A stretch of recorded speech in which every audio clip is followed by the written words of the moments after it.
كما صليت على إبراهيم وعلى آل إبراهيم إنك حميد مجيد. اللهم بارك على محمد وعلى آل محمد كما باركت على إبراهيم وعلى آل إبراهيم إنك حميد مجيد. اللهم صل على محمد وعلى آل محمد كما صليت على إبراهيم وعلى آل إبراهيم إنك حميد مجيد. اللهم بارك على محمد وعلى آل محمد كما باركت على إبراهيم وعلى آل إبراهيم إنك حميد مجيد. اللهم صل على محمد وعلى آل محمد كما صليت على إبراهيم وعلى آل إبراهيم إنك حميد مجيد. اللهم بارك على محمد وعلى آل محمد كما باركت على إبراهيم وعلى آل إبراهيم إنك حميد مجيد. اللهم صل على محمد وعلى آل محمد كما صليت على إبراهيم وعلى آل إبراهيم إنك حميد مجيد. اللهم بارك على محمد وعلى آل محمد كما باركت على إبراهيم وعلى آل إبراهيم إنك حميد مجيد. شهر رمضان الذي أنزل فيه القرآن هدى للناس وبينات من الهدى والفرقان فمن شهد منكم الشهر فليصم ومن كان مريضا أو على سفر فعدة من أيام أخر يريد الله بكم اليسر ولا يريد بكم العسر ولتكملوا العدة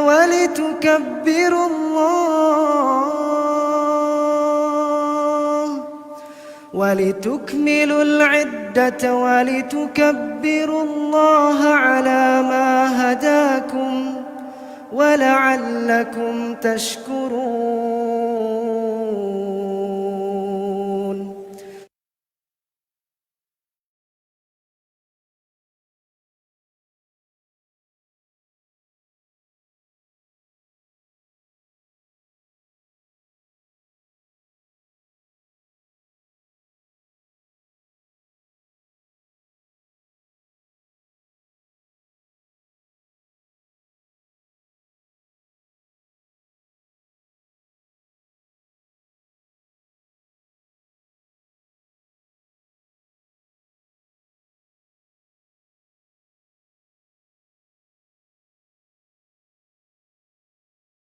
شهر رمضان الذي أنزل فيه القرآن هدى للناس وبينات من الهدى والفرقان فمن شهد منكم الشهر فليصم ومن كان مريضا أو على سفر فعدة من أيام أخر يريد الله بكم اليسر ولا يريد بكم العسر ولتكملوا العدة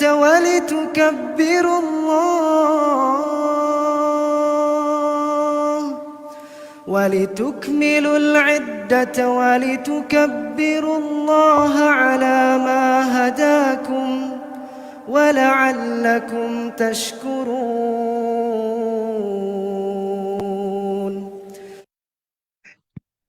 السلام علیکم ورحمۃ اللہ وبرکاتہ. اہلاً و سہلاً و مرحباً بکم.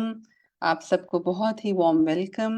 آج انشاءاللہ ہم جز 7 جو ہے اس کا کمپلیٹ جو ہے وہ ایک دفعہ گو تھرو کریں گے اساتذہ کے ساتھ. لیکن اس سے پہلے جو ہے ہم ایک ریکیپ سنیں گے جز 6 کا، جو کہ کل ہم نے مکمل کیا، اور اس کے بعد انشاءاللہ جو ہے پھر ہم اپنا گزرنے کے بعد بریف تفسیر کے انشاءاللہ کچھ آپ کے ساتھ ڈسکشن کریں گے. کچھ ایکٹیویٹیز ہیں جس میں کہ آپ کی فیوریٹ ایکٹیویٹی جو ہے پول ٹائم موجود ہے، اور یہ ہے کہ اگر آپ میں سے کوئی ساتھی یہاں کوئی بات کرنا چاہے تو ضرور کر سکتا ہے، اور باجی نے بھی ہمیں جوائن کر لیا ہے. جی السلام علیکم ورحمۃ اللہ وبرکاتہ. جزاک اللہ خیر کثیرہ شفق. جی میرے ساتھیوں میں سے کوئی بات کوئی کرنا چاہے تو فرمائیں. طاہرہ سرور آپ کچھ کہنا چاہتی ہیں؟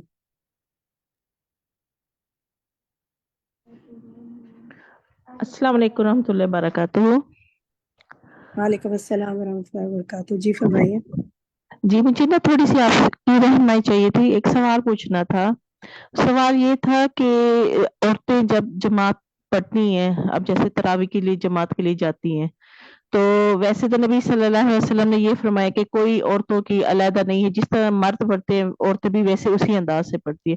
لیکن یہاں پہ جب جماعت ہو رہی ہوتی ہے نا، تو کیا کندھے سے کندھا ملانا، پاؤں سے پاؤں ملانا جس طرح مرد ملاتے ہیں، یہ ضروری ہے عورتوں کے لیے یا نہیں ہے؟ جس طرح جیسے کوئی پاڑے ساتھ ساتھ کھڑے ہو کے، یہ رہنمائی چاہیے تھی مجھے. ایسا ہے کہ صف کو مکمل کرنا چاہیے اور گیپ نہیں ہونا چاہیے. بالکل پاؤں سے پاؤں ملا کے اور جتنے قریب کھڑے ہو سکے اسی طرح کھڑے ہوں، کیونکہ حدیث کے مفہوم میں آتے ہیں نا کہ شیطان اگر صف میں خلا ہو تو اس میں آ جاتا ہے.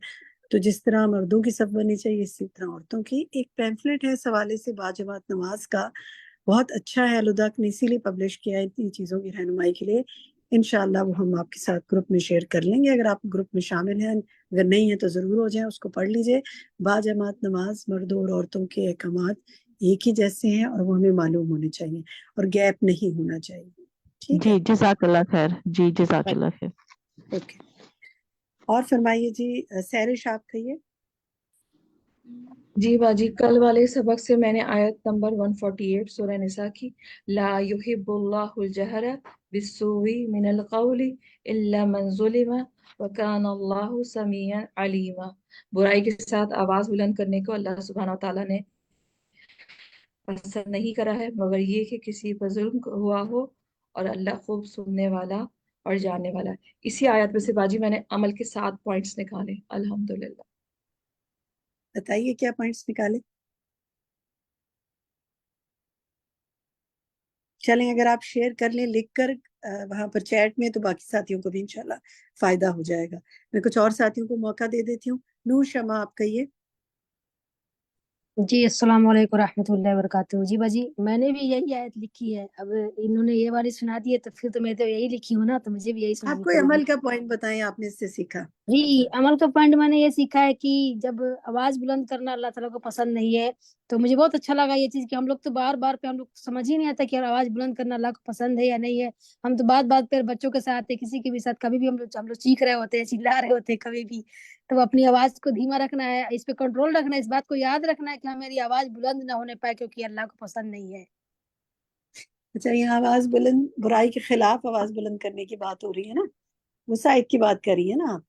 تو جی یہاں جی پر ایکچولی آواز بلند کرنے سے مراد یہ بھی یہی ہے کہ یعنی برائی کو بیان جگہ جگہ نہ کیا جائے اور سب کے سامنے اچھالا نہ جائے، یہ مراد ہے. ٹھیک ہے. اچھا تو اچھا جی جی کسی کی کوئی برائی دیکھیں تو اسے جگہ جگہ بیان نہ کرے. الا من ظلم، جس پر ظلم کیا جائے تو وہ بتا سکتا ہے، اور وہ بھی سب جگہ بتانے کے بجائے جہاں جہاں ظلم کا کوئی مداوع ہو سکتا ہے، جو طریقہ ہو سکتا ہے، جو رائج ہے، اس کے مطابق پھر وہ کرے. ٹھیک ہے. اس کی جی تفسیر کو باجی. دیکھنا چاہیں تو ضرور دیکھیے گا. جزاک اللہ خیر. شگفتہ زاہد آپ کہیے. السلام علیکم. کل کے وعلیکم بارے السلام. حاصل کیا کہ ہمیں نا قرآن کی تلاوت زیادہ سے زیادہ کرنی چاہیے نا. آپ صلی اللہ علیہ وسلم نے فرمایا کہ ہم جب قرآن کی تلاوت کرتے ہیں تو ہمارے گھر جو ہے روشن ستارے کی طرح آسمان والوں کو نظر آتا ہے. تو الحمدللہ جب میں یہاں سے پڑھ کے جیسے گئی تو میرا بچے کو میں نے قرآن پڑھتے ہوئے دیکھا تو مجھے اتنا اچھا لگا کہ میں نے ابھی یہ دیکھا ہے، اور اللہ تعالیٰ نے مجھے سامنے ہی دکھا دیا کہ نیک اولاد بھی بہت بڑی نعمت ہے. تو الحمدللہ الحمدللہ. بہت اچھا لگا کہ ہمیں زیادہ سے زیادہ قرآن کی تلاوت کرنی چاہیے. جی. تلاوت قرآن، اس پر غور و فکر، اس کا حفظ اور اس کا مذاکرہ، یہ سب اس میں انشاءاللہ آ جائیں گے. جی ہنا عاصم آپ کہیے. ہنا عاصم. ہنا عاصم. مریم. جی مریم. وعلیکم السلام. جی باجی المائدہ کی آیت نمبر 36 ہے. اس میں اللہ تعالیٰ فرماتے ہیں ان الذین کفروا لو ان لهم ما فی الارض جميعا ومثله معه لیفتدوا به من عذاب یوم القیامة ما تقبل منهم ولهم عذاب علیم. جو لوگ کافر ہیں اگر زمین میں موجود سارا مال و دولت ان کی ملکیت ہو، بلکہ اتنا ہی اور بھی ہو، اور وہ چاہیں کہ یہ سب کچھ دے دلا کر قیامت کے دن کے عذاب سے چھوٹ جائیں، تو بھی ان سے یہ فدیہ قبول نہ کیا جائے گا اور انہیں دکھ دینے والا عذاب ہوگا. اس سے میں نے یہی سیکھا ہے کہ ہم لوگوں کے دلوں میں مال کی بہت زیادہ محبت ہے. ہر کوئی یہی چاہتا ہے کہ ہمارے پاس زیادہ سے زیادہ مال و دولت ہو، دنیا کی ساری آسائشیں ہوں، لیکن یہاں پر یہ ہمارے لیے ایک سبق ہے ہم سب کے لیے کہ اس دنیا کے مال و دولت سے ہمیں کچھ حاصل نہیں ہونے والا. یہ جتنا بھی ہمارے لیے ہو جائے یہ ہمارے لیے عذاب کی کمی کا باعث کبھی بھی نہیں بن سکتا. تو ہمیں اپنے دلوں سے مال کی جو محبت ہے، جو آسائشوں کی محبت ہے، اس کو نکالنے کی کوشش کرنی چاہیے. بالکل. اور اس مال کو اپنے لیے خیر بنانا چاہیے. مال خیر بھی ہے نا، فتنہ بھی ہے. بالکل ایسے. تو بس اس کو صحیح طریقے سے کمانا چاہیے اور صحیح جگہ خرچ کرنا چاہیے، تو انشاءاللہ خیر بنے گا. کہ جاریہ بنے ہمارا مال ہمارے لیے. جزاک اللہ خیر. ڈاکٹر وزیہ آپ کہیے. السلام علیکم. سورہ المائدہ کی آیت نمبر 77 ہے کہ یہ اہل کتابی لا تغلوا فی دینکم غیر الحق ولا تتبعوا اهواء قوم قد ضلوا من قبل. آپ کی آواز قبل بہت وضلوا. دھیمی سی رہی ہے ڈاکٹر وزیہ. کیا دو مائک آپ نے اسپیکر آن کیا ہوا ہے یا نہیں اسپیکر نہیں. اب آ رہی ہے؟ ہاں آپ بہتر ہے. جی جی. آیت نمبر 77 ہے قل یا اہل الکتاب لا تغلوا فی دینکم غیر الحق ولا تتبعوا اهواء قوم قد ضلوا من قبل وضلوا كثيرا وضلوا عن سواء السبیل. کہو اہل کتاب اپنے دین میں ناحق مبالغہ نہ کرو اور ایسے لوگوں کی خواہشوں کے پیچھے نہ چلو جو کو پہلے گمراہ ہیں اور اکثروں کو بھی گمراہ کر گئے اور سیدھے رستے سے بھٹک گئے. تو اپنے لیے بھی اور اپنے بچوں کے لیے بھی میں نے سوچا کہ آج کل جو یہ ایک تو یہ کہ دین والوں سے دوستی رکھنا کتنا ایک اہم کام ہے کہ ایسے لوگ آپ کے حلقہ احباب میں اور دوستوں میں شامل ہوں جو خود بھی دین پہ عمل کرنے والے ہوں. کیونکہ اگر وہی سب سے انسان جو ہے وہ کہتے ہیں نا کہ پیئرز سے زیادہ کنیکٹڈ ہوتا ہے، تو اگر آپ کے دوستوں میں ایسے لوگ شامل ہوں گے جو نہیں ہوں گے خود دین پہ، تو بہت آرام سے آج کل آپ کو گمراہ کر سکتی ہیں. ذرا ذرا سی چیزیں انٹرنیٹ پہ، سوشل میڈیا پہ لوگوں کو لوگ فالو کر رہے ہوتے ہیں، بچے اکثر لوگوں کو فالو کر رہے ہوتے ہیں جو اس طرح کی باتیں کر رہے ہوتے ہیں جو دین پہ نہیں ہوتی. تو اس چیز کو بھی دیکھنا، ان کے رفیقوں کو بھی، اپنے دوستوں کو بھی، اور ایسی چیزوں کو دیکھنا کہ اپنے آپ کو چیک اینڈ بیلنس کرنے. تو میں نے اپنے عمل کے لیے یہ بات نکالی ہے کہ اس پہ اپنے آپ کو چیک اینڈ بیلنس میں رکھنا ہے کہ ایسے لوگوں سے بچنا ہے اور دین والے لوگوں کی راہ پہ انشاءاللہ تعالیٰ فالو کرنا ہے، چلنے. آمین. اللہ تعالیٰ آپ کو انشاءاللہ ایسا ساتھ نصیب فرمائے. بس یہیں تک آج بات لوں گی کیونکہ ابھی بعد میں ہمارے پاس ٹائم ہے، آج ہم نے رکھا ہے آپ کے لیے اور کافی کچھ نکالا ہے سیکھنے کے لیے اور سکھانے کے لیے انشاءاللہ مل جل کر. تو اس وقت باقی ساتھیوں سے بات کریں گے.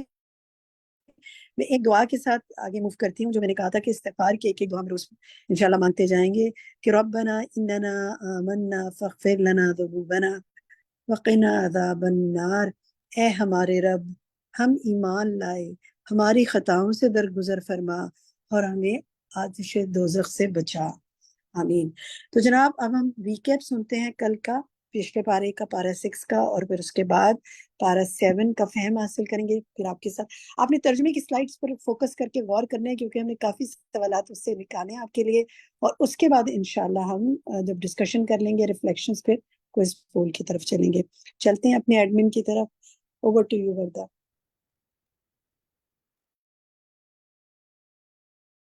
السلام علیکم ورحمۃ اللہ وبرکاتہ. کل کے پارے میں سے کوئی بات آپ شیئر کرنا چاہیں جو آپ کو یاد رہی، جس پر آپ نے غور و فکر کیا، جس پر آپ نے عمل کیا؟ جو گھروں میں قرآن پڑھا جاتا ہے وہ آسمان فرشتوں کو ایسے دکھتا ہے جیسے سورج ہمیں نظر آتا ہے. ستارے، جیسے ہمیں یہاں سے ستارے نظر آتے ہیں، تو جن گھروں میں قرآن پڑھا جاتا ہے وہ گھر اسی طرح آسمان والوں کو دکھتے ہیں جیسے ستارے چمکتے ہوں، یعنی ان میں ایک نور ہوتا ہے. تو آپ سب سوچیں کہ آپ کا گھر کیسے چمکدار ہو سکتا ہے. اپنی بھی اور دوسرے کی برائی کی بھی تشہیر نہیں کرنی.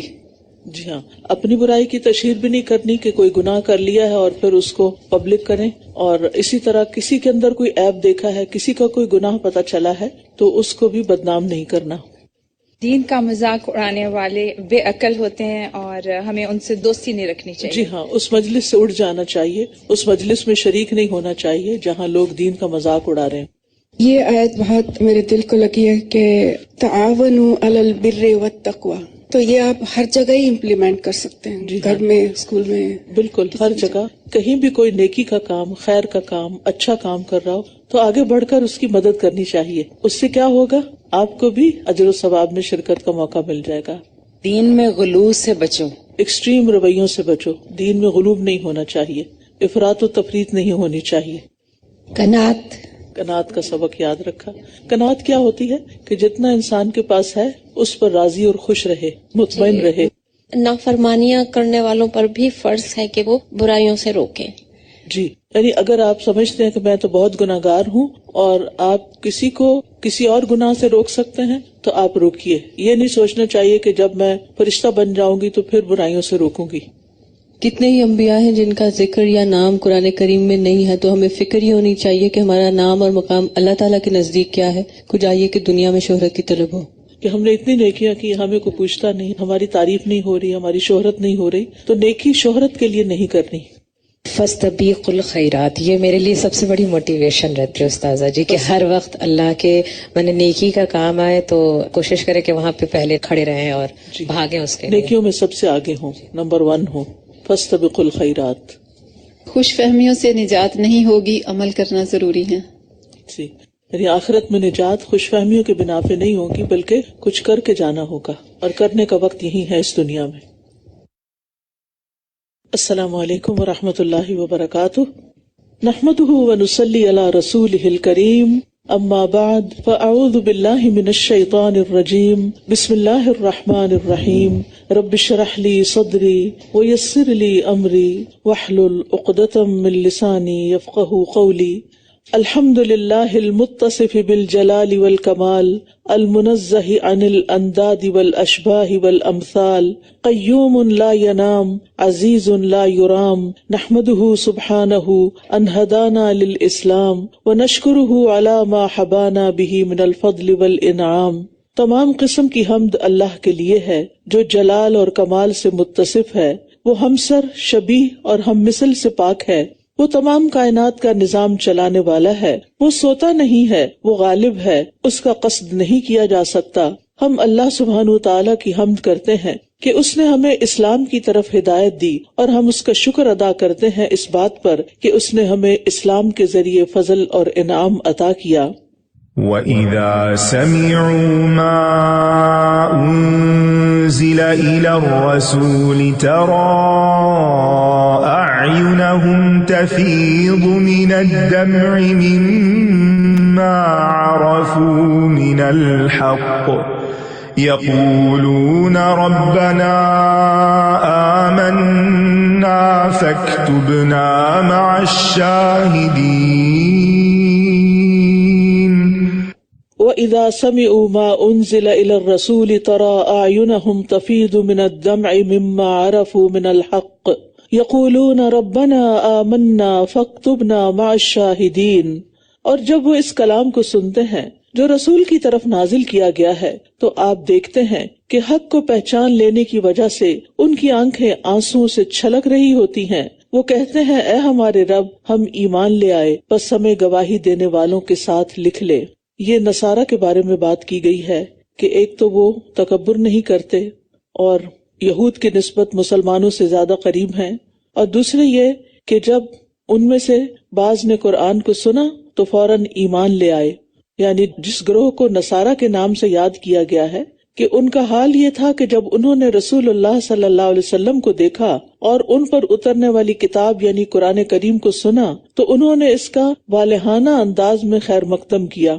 سچے عیسائیوں کی علامت یہی ہے، اور انجیل کے احکامات کو یاد رکھنے والوں کا ایسا ہی رویہ ہوتا ہے کہ جو قرآن کو جب پڑھتے ہیں یا سنتے ہیں تو وہ یقین کر لیتے ہیں کہ واقعی یہ سچی کتاب ہے اور پھر اسلام قبول کرنے میں دیر نہیں لگاتے. اس کے پیچھے ایک واقعہ بھی بتایا جاتا ہے. ہجرت حبشہ کے موقع پر نجاشی نے جعفر رضی اللہ عنہ سے کہا کیا اس پیغمبر پر اللہ کی طرف سے جو وحی آتی ہے اس کا کچھ حصہ آپ کو یاد ہے؟ جعفر رضی اللہ عنہ نے فرمایا جی ہاں. اس نے کہا پھر وہ مجھے پڑھ کر سنائیے. جعفر رضی اللہ عنہ نے اس کے سامنے سورت مریم کا ابتدائی حصہ تلاوت فرمایا، اور اللہ کی قسم اسے سن کر نجاشی اتنا رویا کہ اس کی داڑھی آنسوں سے تر ہو گئی. اس کے پادری بھی اتنا روئے کہ ان کے سامنے رکھے ہوئے آسمانی کتابوں کے نسخے بھی آنسوں سے تر ہو گئے. پھر نجاشی نے کہا اللہ کی قسم یہ وہی کلام ہے جو موسیٰ پر بھی نازل ہوا تھا، اور ان دونوں کا منبع ایک ہی ہے. یعنی اسی وجہ سے وہ مسلمان ہوا، اور پھر نبی صلی اللہ علیہ وسلم کو جب اس کی وفات کی خبر ملی تو آپ نے اس کا غائبانہ جنازہ بھی پڑھا. تو بات یہ ہے کہ قرآن کی اپنی ایک تاثیر ہے. اگر انسان خالی دل ہو کر یعنی سارے بایسز کو ایک طرف رکھ کر صرف ہدایت کی غرض سے، اللہ تعالیٰ کی طرف سے جو حق آیا ہے اس کو پہچاننے کی غرض سے اگر اس کو پڑھتا ہے یا سنتا ہے تو یہ دلوں پر اثر کرتا ہے. سورۃ الزمر میں آتا ہے اللہ نزل احسن الحدیث کتابا متشابہا مثانیہ تقشعر منہ جلود الذین یخشون ربہم ثم تلین جلودہم وقلوبہم الی ذکر اللہ. اللہ نے سب سے اچھی بات نازل فرمائی، ایسی کتاب جو آپس میں ملتی جلتی ہے، ایسی آیات جو بار بار دہرائی جانے والی ہیں. اس سے ان لوگوں کی کھالوں کے رونگٹے کھڑے ہو جاتے ہیں جو اپنے رب سے ڈرتے ہیں. یعنی جو اپنے رب سے جتنا ڈرتا ہو اس کے دل پر قرآن اتنا ہی زیادہ اثر کرتا ہے. پھر ان کی کھالیں اور ان کے دل اللہ کے ذکر کی طرف نرم ہو جاتے ہیں. لیکن کچھ لوگ ایسے ہیں کہ قرآن پڑھنے کے باوجود بھی ان پر کچھ اثر نہیں ہوتا، وہ سنگ دل کے سنگ دل ہی رہ جاتے ہیں. معاذ بن جبل کہتے ہیں کہ ان قریب یہ قرآن کچھ لوگوں کے سینوں میں بوسیدہ ہو جائے گا جیسے کپڑا بوسیدہ ہو کر پھٹ کر گر جاتا ہے. وہ قرآن کو پڑھیں گے لیکن اس میں کوئی لطف اور لذت نہیں پائیں گے. اس پر ہم سب کو اپنے دلوں کا جائزہ لینا چاہیے. وہ قرآن کو پڑھیں گے لیکن اس میں کوئی لطف اور لذت نہیں پائیں گے، ان کو مزہ نہیں آئے گا. وہ بھیڑیوں کے دلوں پر بھیڑوں کی کھالیں پہنیں گے، یعنی اندر سے بھیڑیے ہوں گے اور اوپر سے بھیڑ ہوں گے. ان کا عمل طمع و لالچ کے لیے ہوگا، یعنی کسی مقصد اور مفاد کے لیے وہ کچھ نیکی کریں گے لیکن اس میں اللہ کا خوف نہیں ہوگا. اگر وہ عمل میں کوتاہی کریں گے تو کہیں گے کہ ان قریب ہم جنت تک پہنچ جائیں گے، اور اگر وہ برے عمل کریں گے تو کہیں گے کہ ہمیں معاف کر دیا جائے گا. ہم اللہ کے ساتھ کسی کو شریک تو نہیں ٹھہراتے، یعنی ہم تو کلمہ گو مسلمان ہیں، اس لیے ہمیں تو معاف کر دیا جائے گا چاہے ہم عمل کریں یا نہ کریں. پھر فرمایا وَمَا لَنَا لَا نُؤْمِنُ بِاللَّهِ وَمَا جَاءَنَا مِنَ الحق، اور ہمیں کیا ہے کہ ہم ایمان نہ لائیں اللہ پر اور اس پر جو حق میں سے ہمارے پاس آ گیا ہے، اور ہم امید رکھتے ہیں کہ ہمارا رب ہمیں صالح لوگوں کے ساتھ جنت میں داخل کر دے گا. یہ انہی کا کلام ہے جن کا ذکر پچھلی آیت میں ہوا. تو ان کے اس قول کی وجہ سے اللہ بدلے میں ان کو ایسے باغات عطا کرے گا جن کے نیچے نہریں جاری ہیں، جن میں وہ ہمیشہ رہنے والے ہیں، اور نیکی کرنے والوں کی یہی جزا ہے. تو یہاں آپ دیکھتے ہیں کہ ایک اچھی بات کی وجہ سے ان کو جنت کی خوشخبری مل گئی. یعنی اچھی بات نہ صرف یہ کہ صدقہ ہوتی ہے، بلکہ اچھی بات انسان کے لیے آخرت میں نجات کا باعث بھی بن سکتی ہے. رسول اللہ صلی اللہ علیہ وسلم نے فرمایا، بے شک کوئی شخص اللہ کو راضی کرنے والی ایک بات کرتا ہے، وہ نہیں سمجھتا کہ اس کا اثر وہاں تک ہوگا جہاں تک حقیقت میں ہو جاتا ہے. اس کی وجہ سے اللہ اس کے لیے اپنی ملاقات کے دن تک اپنی رضامندی لکھ دیتا ہے کہ میں ہمیشہ کے لیے اس سے راضی ہو گیا. نبی صلی اللہ علیہ وسلم نے فرمایا، بے شک بندہ اللہ کی رضامندی کی ایک بات زبان سے نکالتا ہے اور اسے وہ کوئی امپورٹنس نہیں دیتا، مگر اس کی وجہ سے اللہ تعالیٰ اس کے درجے بلند کر دیتا ہے. تو اس لیے کتنا سنہرا موقع ہے کہ انسان اچھی باتیں ہمیشہ زبان سے نکالے.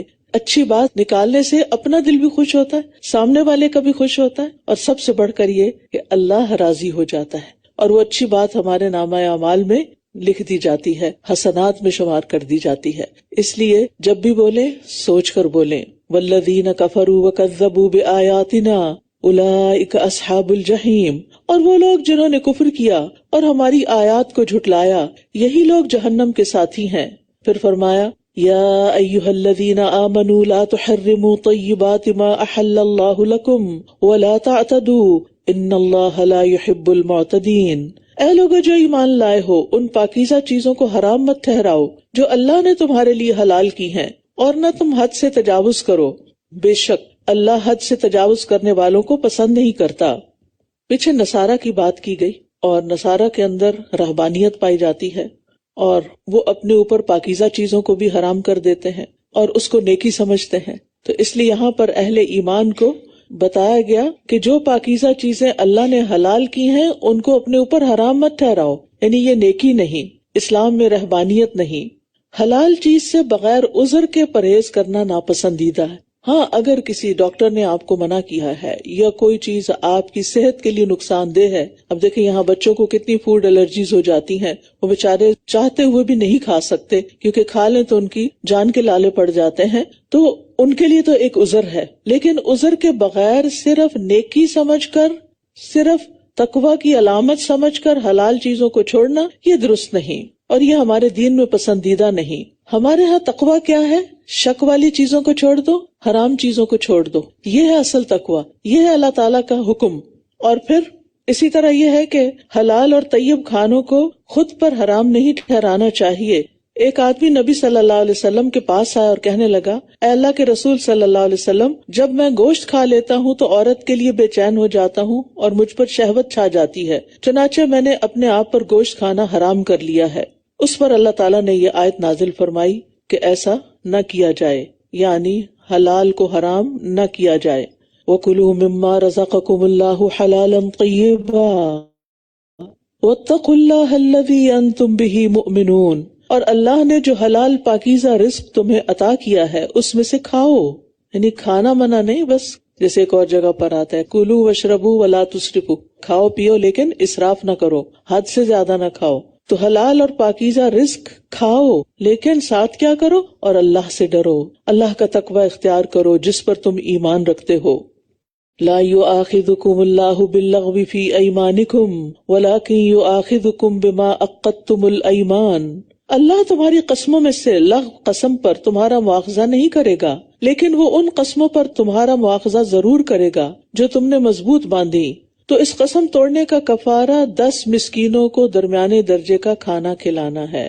جو تم اپنے گھر والوں کو کھلاتے ہو، یعنی ایوریج جو ایک ویک کے اندر مینیو چل رہا ہوتا ہے، یا انہیں کپڑے پہنانا ہے، یا ایک گردن کا آزاد کرنا ہے، تو جو کوئی یہ نہ پائے تو 3 دنوں کے روزے رکھنا ہے۔ یہ تمہاری قسموں کا کفارہ ہے جب تم قسم کھا لو، اور اپنی قسموں کی حفاظت کیا کرو۔ اسی طرح اللہ اپنی آیات تمہارے لیے واضح کرتا ہے تاکہ تم شکر ادا کرو۔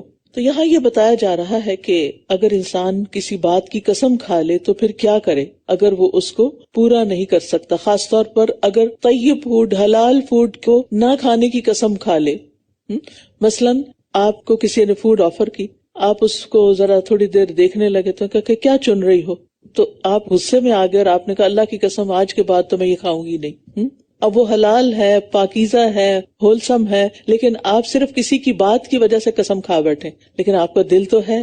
اب اپنے اوپر آپ نے خود مشکل ڈالی، اللہ تعالیٰ کو انسان کی کمزوری پتہ تھی، لہٰذا اس کے لیے وے آؤٹ رکھ دیا گیا کہ اب اگر اپنی قسم کو توڑنا ہے تو کیا کرو۔ قسمیں 3 طرح کی ہوتی ہیں، ایک تو لغو قسمیں جو ایسے ہی زبان سے نکل سکتے ہیں، اللہ قسم، مگر نیت نہیں ہوتی، ارادہ نہیں ہوتا، ایسی قسموں پہ نہ کفارہ ہے نہ سزا ہے۔ دوسری ہوتی ہے منعقد ہونے والی قسم، یعنی ارادے اور نیت کے ساتھ قسم کھائے کہ میں ایسا نہیں کروں گا، جیسے چاہے غصے میں ہی کھائے، تو اس قسم کا یہاں کفارہ بتایا جا رہا ہے۔ اور ایک تیسری قسم ہے یمین غموس، جھوٹی قسم، جو انسان نیت اور ارادے کے ساتھ دھوکہ یا فریب دینے کے لیے جھوٹ بول کے قسم کھائے۔ یہ کبیرہ گناہ ہے، اس کا کوئی کفارہ نہیں۔ اس کا علاج یہی ہے کہ سچے دل کے ساتھ اللہ سبحانہ وتعالیٰ سے توبہ کی جائے، استغفار کیا جائے، کیونکہ یہ بہت بڑا جرم ہے۔ جھوٹی قسمیں علاقوں کو ویران کر دیتی ہیں۔ اب یہ کفارہ جو ہے اس میں سب سے پہلے 10 مسکینوں کو کھانا کھلانا ہے۔ اگر آپ میں استطاعت نہیں یا کسی وجہ سے کھانا نہیں کھلا سکتے تو پھر 10 مسکینوں کو کپڑا پہنانا ہے۔ اگر آپ میں یہ بھی استطاعت نہیں تو پھر ایک گردن آزاد کرنا ہے۔ اگر وہ بھی نہیں مل رہی، تینوں کی ہی طاقت نہ ہو تو پھر 3 روزے رکھنا ہے۔ 3 روزے رکھ کے وہ قسم حلال ہو جائے گی۔ اب یہ ہے کہ یہ 3 روزے کنزیکٹیو بھی رکھ سکتے ہیں، پے در پے بھی، یا الگ الگ بھی، دونوں طرح درست ہے۔ لیکن یاد رکھیے وَاحْفَظُوا أَيْمَانَكُمْ، زیادہ قسمیں کھانے کی ممانعت ہے، قسموں کی حفاظت کا حکم دیا گیا ہے۔ قسم کی تعظیم کرنی چاہیے، کیونکہ انسان اللہ کو گواہ بنا رہا ہوتا ہے، اللہ کا نام لے رہا ہوتا ہے، اور اللہ کا نام بہت بڑا ہے۔ اللہ کا نام لے کے اس طرح کے کام نہیں کرنے چاہیے۔ زیادہ قسمیں کھانے کو ناپسند کیا گیا ہے، اور خاص طور پر کاروبار میں زیادہ قسمیں کھانے کی ممانعت ہے۔ ابو قتادہ کہتے ہیں کہ نبی صلی اللہ علیہ وسلم نے فرمایا بیع یعنی خرید و فروخت میں بکثرت قسم کھانے سے بچو، کیونکہ جھوٹی قسم سامان کو فروخت تو کر دیتی ہے لیکن کمائی کو ختم کرنے کا باعث ہے، یعنی بے برکتی ہو جائے گی، وہ کاروبار تباہ ہو جائے گا۔ جھوٹ بول کر مال مت بیچو۔ یا ایھا الذین آمنوا انما الخمر والمیسر والانصاب والازلام رجس من عمل الشیطان فاجتنبوہ لعلکم تفلحون۔ اے لوگو جو ایمان لائے ہو، بے شک شراب اور جوا اور بتوں کے استھان اور فال نکالنے کے تیر سب ناپاک ہیں، شیطانی عمل ہیں، بس تم اس سے بچو تاکہ تم فلاح پاؤ۔ یہ شراب کے سلسلے کا تیسرا اور آخری حکم ہے۔ اس کے بعد شراب قطعی طور پر حرام قرار دے دی گئی۔ پہلا حکم سورۃ البقرہ میں آیا، دوسرا النساء میں آیا، اس میں قطعی حرمت کا ذکر نہیں تھا۔ اس لیے حضرت عمر بن خطاب نے ان دونوں صورتوں کے اندر حکم نازل ہونے کے بعد کہا، یا اللہ ہمارے لیے شراب کے بارے میں واضح حکم فرما۔ آخر صریح حرمت کی یہ آیت 3 مزید چیزوں کی حرمت کے ساتھ اتری۔ اس کے علاوہ نبی صلی اللہ علیہ وسلم نے فرمایا، اللہ نے شراب کو حرام کر دیا ہے، بس جس شخص کو یہ آیت پہنچ جائے اور اس کے پاس شراب میں سے کچھ موجود ہو تو نہ پیے اور نہ فروخت کرے، اسے گرا دے۔ یہ گرا دے کی بات میں خود کر رہی ہوں، یعنی نہ بیچ سکتے ہیں نہ پی سکتے ہیں، تو پھر کیا کرنا ہوگا؟ رکھنے سے تو ٹیمپٹیشن ہو سکتی ہے کہ انسان پھر کسی وقت اس کے ٹریپ میں آ جائے، تو اس کو ختم کر دینا چاہیے۔ رسول اللہ صلی اللہ علیہ وسلم نے فرمایا، جب کوئی شراب پیتا ہے تو شراب پینے کے وقت وہ مومن نہیں ہوتا، یعنی ایمان چلا جاتا ہے اس کا۔ ایک اور روایت میں آتا ہے، اگر ہمیشہ شراب پینے والا اسی حالت پہ مر جاتا ہے تو اللہ کو اس حال میں ملے گا گویا کہ وہ بتوں کی عبادت کرنے والا ہے۔ اور یاد رکھیے نشے کی قلیل مقدار بھی حرام ہے۔ رسول اللہ صلی اللہ علیہ وسلم نے فرمایا، ما اسکر کثیرہ فقلیلہ حرام، جس چیز کی کثیر مقدار نشہ آور ہو اس کی قلیل مقدار بھی حرام ہے۔ ایسے دسترخوان پر بیٹھنے کی بھی ممانعت ہے جہاں شراب پلائی جا رہی ہو، وہاں کھانا نہیں کھانا چاہیے، وہاں سے اٹھ جانا چاہیے۔ وہی بات کہ کمپنی اثر کرتی ہے۔ صحبت صالح ہو تو انسان نیکی کی طرف چل پڑتا ہے، اور صحبت اچھی نہ ہو، دوست اچھے نہ ہو تو انسان اپنے دوستوں کے دین پر ہوتے ہوئے بہک جاتا ہے، پھسل جاتا ہے۔ شیطان تو یہی چاہتا ہے کہ وہ شراب اور جوئے کے ذریعے تمہارے درمیان عداوت اور بغض ڈال دے اور تمہیں اللہ کے ذکر اور نماز سے روک دے، تو کیا تم باز آنے والے ہو؟ یعنی یہاں پر شراب کے اور جوئے کے دینی اور دنیاوی نقصانات کا بیان ہو رہا ہے۔ دینی نقصان تو یہ ہے کہ شراب اور جوا نماز اور ذکر الہی سے روکنے اور غافل کرنے کا سبب بنتے ہیں، اور دنیاوی نقصان کیا بتایا جا رہا ہے کہ اس سے آپس میں عداوت اور کینہ پیدا ہوتا ہے، اور ان دونوں میں خرابیوں کا پایا جانا صاف ظاہر ہے۔ اس کے برعکس کیا کرو؟ اور اللہ کی اطاعت کرو اور رسول کی اطاعت کرو، یعنی سارے احکامات میں، لیکن یہ شراب اور جوئے کے کانٹیکسٹ میں آئی ہے کہ اللہ اور رسول کی اطاعت کرو۔ اگر ہم کہیں کہ قرآن میں کہاں لکھا ہے لفظ حرام، تو حرام لفظ نہیں لکھا ہوا، نبی صلی اللہ علیہ وسلم نے اس کو واضح طور پر حرام کہا ہے، ٹھیک ہے؟ تو یہاں صرف قرآن کی بات نہیں، رسول اللہ صلی اللہ علیہ وسلم کی بات بھی ماننی ہوگی۔ وَاحْذَرُوا، اور محتاط رہو۔ پھر اگر تم نے منہ موڑ لیا تو جان لو کہ بے شک ہمارے رسول کے ذمہ صرف واضح پیغام پہنچا دینا ہے۔ وہ لوگ جو ایمان لائے اور انہوں نے نیک اعمال کیے، ان پر کوئی گناہ نہیں اس بارے میں جو وہ کھا چکے۔ جب انہوں نے تقوی اختیار کیا اور ایمان لائے اور انہوں نے نیک اعمال کیے، پھر انہوں نے تقوی اختیار کیا اور ایمان لائے، پھر انہوں نے تقوی اختیار کیا اور اچھے کام کیے، اور اللہ اچھے کام کرنے والوں سے محبت کرتا ہے۔ یعنی شراب کی حرمت آنے سے پہلے یا معلوم ہونے سے پہلے اگر اہل ایمان میں سے کوئی ایسا کرتا رہا ہے تو پھر اس پر توبہ کر لے تو انشاءاللہ توبہ قبول ہو جائے گی۔ یہ آیت اس وقت اتری جب شراب کی حرمت نازل ہونے کے بعد بعض صحابہ کہنے لگے ہمارے ان بھائیوں کا کیا حال ہوگا جو شراب پیتے تھے، جوا کھیلتے تھے، اور ان لوگوں کو اللہ تعالیٰ کے ہاں سے کیا بدلہ ملے گا؟ لیکن وہ جنگ احد میں شہید ہو گئے، حالانکہ شراب ان کے پیٹوں میں تھی، کیونکہ اس وقت تک ابھی قطعی حرمت کا ذکر نہیں تھا۔ تو اس پر ان کو کیا حکم دیا گیا کہ ان پر کوئی حرج نہیں، یعنی ابھی حکم آیا نہیں اور انہوں نے اگر عمل نہیں کیا اور وہ گزر گئے اس سے پہلے ہی تو کوئی حرج کی بات نہیں۔ یہاں تقوی کا حکم 3 دفعہ دیا گیا ہے اور یہ تاکید کے لیے ہے۔ پہلا حکم شراب سے بچے، دوسرا حکم بری باتوں سے بچے اور تقوی پہ قائم رہے، اور پھر یہ کہ آمنو سے مراد شرک سے بچے، اور دوسرے سے مراد گناہوں سے بچے، اور تیسرے سے مراد صغیرہ گناہوں سے بھی بچے۔ اور پھر احسنو کا لفظ بھی آیا، یعنی احسان کے درجے میں اللہ کی عبادت کرے، یعنی متقی محسن متقی مومن سے بہتر ہے۔ ثم اتقوا واحسنوا واللہ یحب المحسنین، کیونکہ اللہ تعالیٰ کس سے محبت کرتا ہے؟ محسنین سے محبت کرتا ہے۔ متقی وہ ہوتا ہے جو اپنے نفس کی حفاظت کرتا ہے، شک والی چیزوں سے بچتا ہے، اور محسن جو ہوتا ہے وہ اپنی ذات پر بھی احسان کرتا ہے اور دوسروں پر بھی احسان کرتا ہے۔ وَأَحْسِن كَمَا أَحْسَنَ اللَّهُ إِلَيْكَ، یعنی احسان میں ایک پہلو اپنی ذات کے لیے ہوتا ہے کہ اس کے کام کرنے کی کوالٹی بہت اچھی ہوتی ہے، اور ایک دوسرا پہلو دوسرے لوگوں کے لیے ہوتا ہے جس میں وہ دوسروں کے ساتھ معاملہ کرتے ہوئے، ڈیل کرتے ہوئے ان کو ایکسیلنٹ سروس پرووائڈ کرتا ہے، ان کے ساتھ رویہ اچھا رکھتا ہے، ان کے ساتھ معاشرت اچھی رکھتا ہے۔ یاد رکھیے سورۃ المائدہ میں سب سے زیادہ یا ایھا الذین آمنوا کی پکار ہے، یا ایھا الذین آمنوا لیبلونکم اللہ بشیء من الصید، اے لوگو جو ایمان لائے ہو، اللہ تمہیں شکار میں سے کسی ایسی چیز کے ساتھ ضرور آزمائے گا جو تمہارے ہاتھوں اور نیزوں کی زد میں ہوگا، تاکہ اللہ جان لے کہ کون ہے جو اس سے بن دیکھے ڈرتا ہے، تو جو کوئی اس کے بعد زیادتی کرے تو اس کے لیے دردناک عذاب ہے۔ اس آیت کا تعلق پچھلی آیت سے ہے، لا تحرموا طیبات ما احل اللہ لکم، تو وہاں حلال چیزوں کو حرام ٹھہرانے سے منع کیا گیا۔ اب اس آیت میں وہ حلال چیزیں ذکر کی گئی ہیں جو کچھ وقت کے لیے بطور امتحان حرام کی گئی، یعنی احرام کی حالت میں کچھ حلال چیزیں بھی حرام ہو جاتی ہیں۔ تو اصل چیز کیا ہے؟ اللہ کی اطاعت۔ جب چاہے کسی چیز کو ہمارے لیے حلال قرار دے اور جب چاہے اسے ہمارے لیے حرام کر دے۔ تو یہاں بتایا جا رہا ہے کہ احرام کی حالت میں خشکی کے جانوروں کا شکار کرنا منع ہے، تاکہ فرما برداروں اور نافرمانوں کے درمیان فرق پتہ چل جائے، آزمائش ہو جائے کہ بن دیکھے اللہ سے کون ڈرتا ہے۔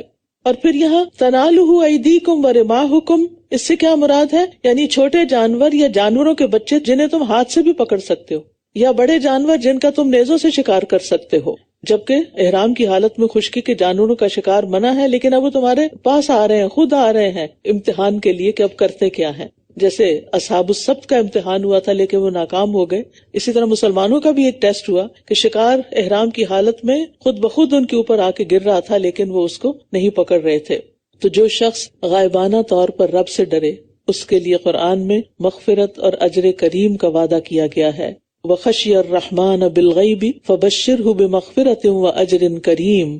پھر فرمایا یا ایھا الذین آمنوا لا تقتلوا الصید وانتم حرم، اے لوگو جو ایمان لائے ہو حالت احرام میں شکار کو نہ مارو، اور جس نے تم میں سے جان بوجھ کر اسے مارا تو چوپایوں میں سے اسی کی مانند بطور فدیہ بدلہ دینا ہوگا جو اس نے مارا، جس کا فیصلہ تم میں سے 2 عدل والے کریں گے۔ یہ قربانی کعبہ تک پہنچنے والی ہو یا کفارہ ہے چند مسکینوں کو کھانا کھلانا یا اس کے برابر روزے رکھنا تاکہ وہ اپنے کیے کا وبال چکھے۔ جو ہو چکا اللہ نے اس سے درگزر کیا، اور جو کوئی پھر وہی کام کرے تو اللہ اس سے انتقام لے گا، اور اللہ بہت زبردست ہے، انتقام لینے والا ہے۔ یہ آیت اور اگلی آیات اس وقت نازل ہوئی جب مسلمان حدیبیہ میں احرام باندھے ہوئے تھے، تو خلاف معمول چھوٹے بڑے جنگلی جانور ان کے خیموں میں گھس آئے، حالانکہ عام طور پہ ایسا ہوتا نہیں، تو اللہ تعالیٰ نے ان آیات میں ان کے شکار سے منع کر دیا۔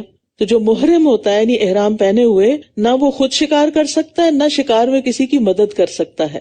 ہاں 5 جانوروں کو حرم میں بھی مارنے کی اجازت ہے یا حالت احرام میں بھی مارنے کی اجازت ہے۔ وہ کون سے ہیں؟ چوہا، بچھو، چیل، کوا اور کاٹنے والا کتا، کیونکہ یہ سارے موذی جانور ہیں اس لیے ان کو مارا جا سکتا ہے۔ اسی طرح اس پر قیاس کرتے ہوئے سانپ، بھیڑیا، چیتا، شیر وغیرہ بھی مار سکتے ہیں۔ اور جان بوجھ کے اگر کوئی شکار کرے تو اس کا کفارہ کیا ہے کہ جس طرح کے قد و قامت کا جانور اس نے مارا ہے اسی قد و قامت یا اس کے ساتھ شکل و صورت میں ملتا ہوا جانور قربان کرے، اور وہ قربانی کہاں پہنچائی جائے گی؟ حرم میں۔ احل لکم صید البحر وطعامہ متاعا لکم وللسیارہ، تمہارے لیے سمندر کا شکار اور اس کا کھانا حلال کر دیا گیا جو تمہارے لیے اور قافلوں کے لیے فائدہ مند ہے، لیکن جب تم حالت احرام میں ہو خشکی کا شکار تم پر حرام کیا گیا ہے، اور اللہ سے ڈرو وہ جس کی طرف تم اکٹھے کیے جاؤ گے۔ تو اس سے کیا پتہ چلتا ہے کہ حالت احرام میں خشکی کا شکار منع ہے، سمندر کا نہیں۔ یعنی اگر کچھ لوگ احرام پہن کے وایا سمندر حج کرنے آ رہے ہیں اور راستے میں ان کا زاد راہ ختم ہو جاتا ہے تو مچھلیاں وغیرہ پکڑ کے اپنے کھانے پینے کا بندوبست کر سکتے ہیں۔ اور اس میں سمندر اور سمندر کے علاوہ جو بھی جگہیں ایسی ہوں وہ سب اس میں شامل ہیں، اور اس میں وہ تمام جانور شامل ہیں جو پانی سے باہر زندہ نہیں رہ سکتے، وہ مچھلی ہو یا کوئی اور جانور ہو۔ زندہ بھی پکڑے جائیں تو ان کو ذبح کرنے کی ضرورت نہیں۔ تو پانی میں رہنے والا جو جانور ہے، پانی جس کا بسیرا ہے، مولد و مسکن ہے، وہ شکار کرنا حلال ہے۔ اور یہ کوئی صحیح بات نہیں کہ مچھلی کے علاوہ سب کچھ حرام ہے، نہیں، سمندر کے کھانے سب حلال ہیں کیونکہ طعامہ کی بات کی گئی۔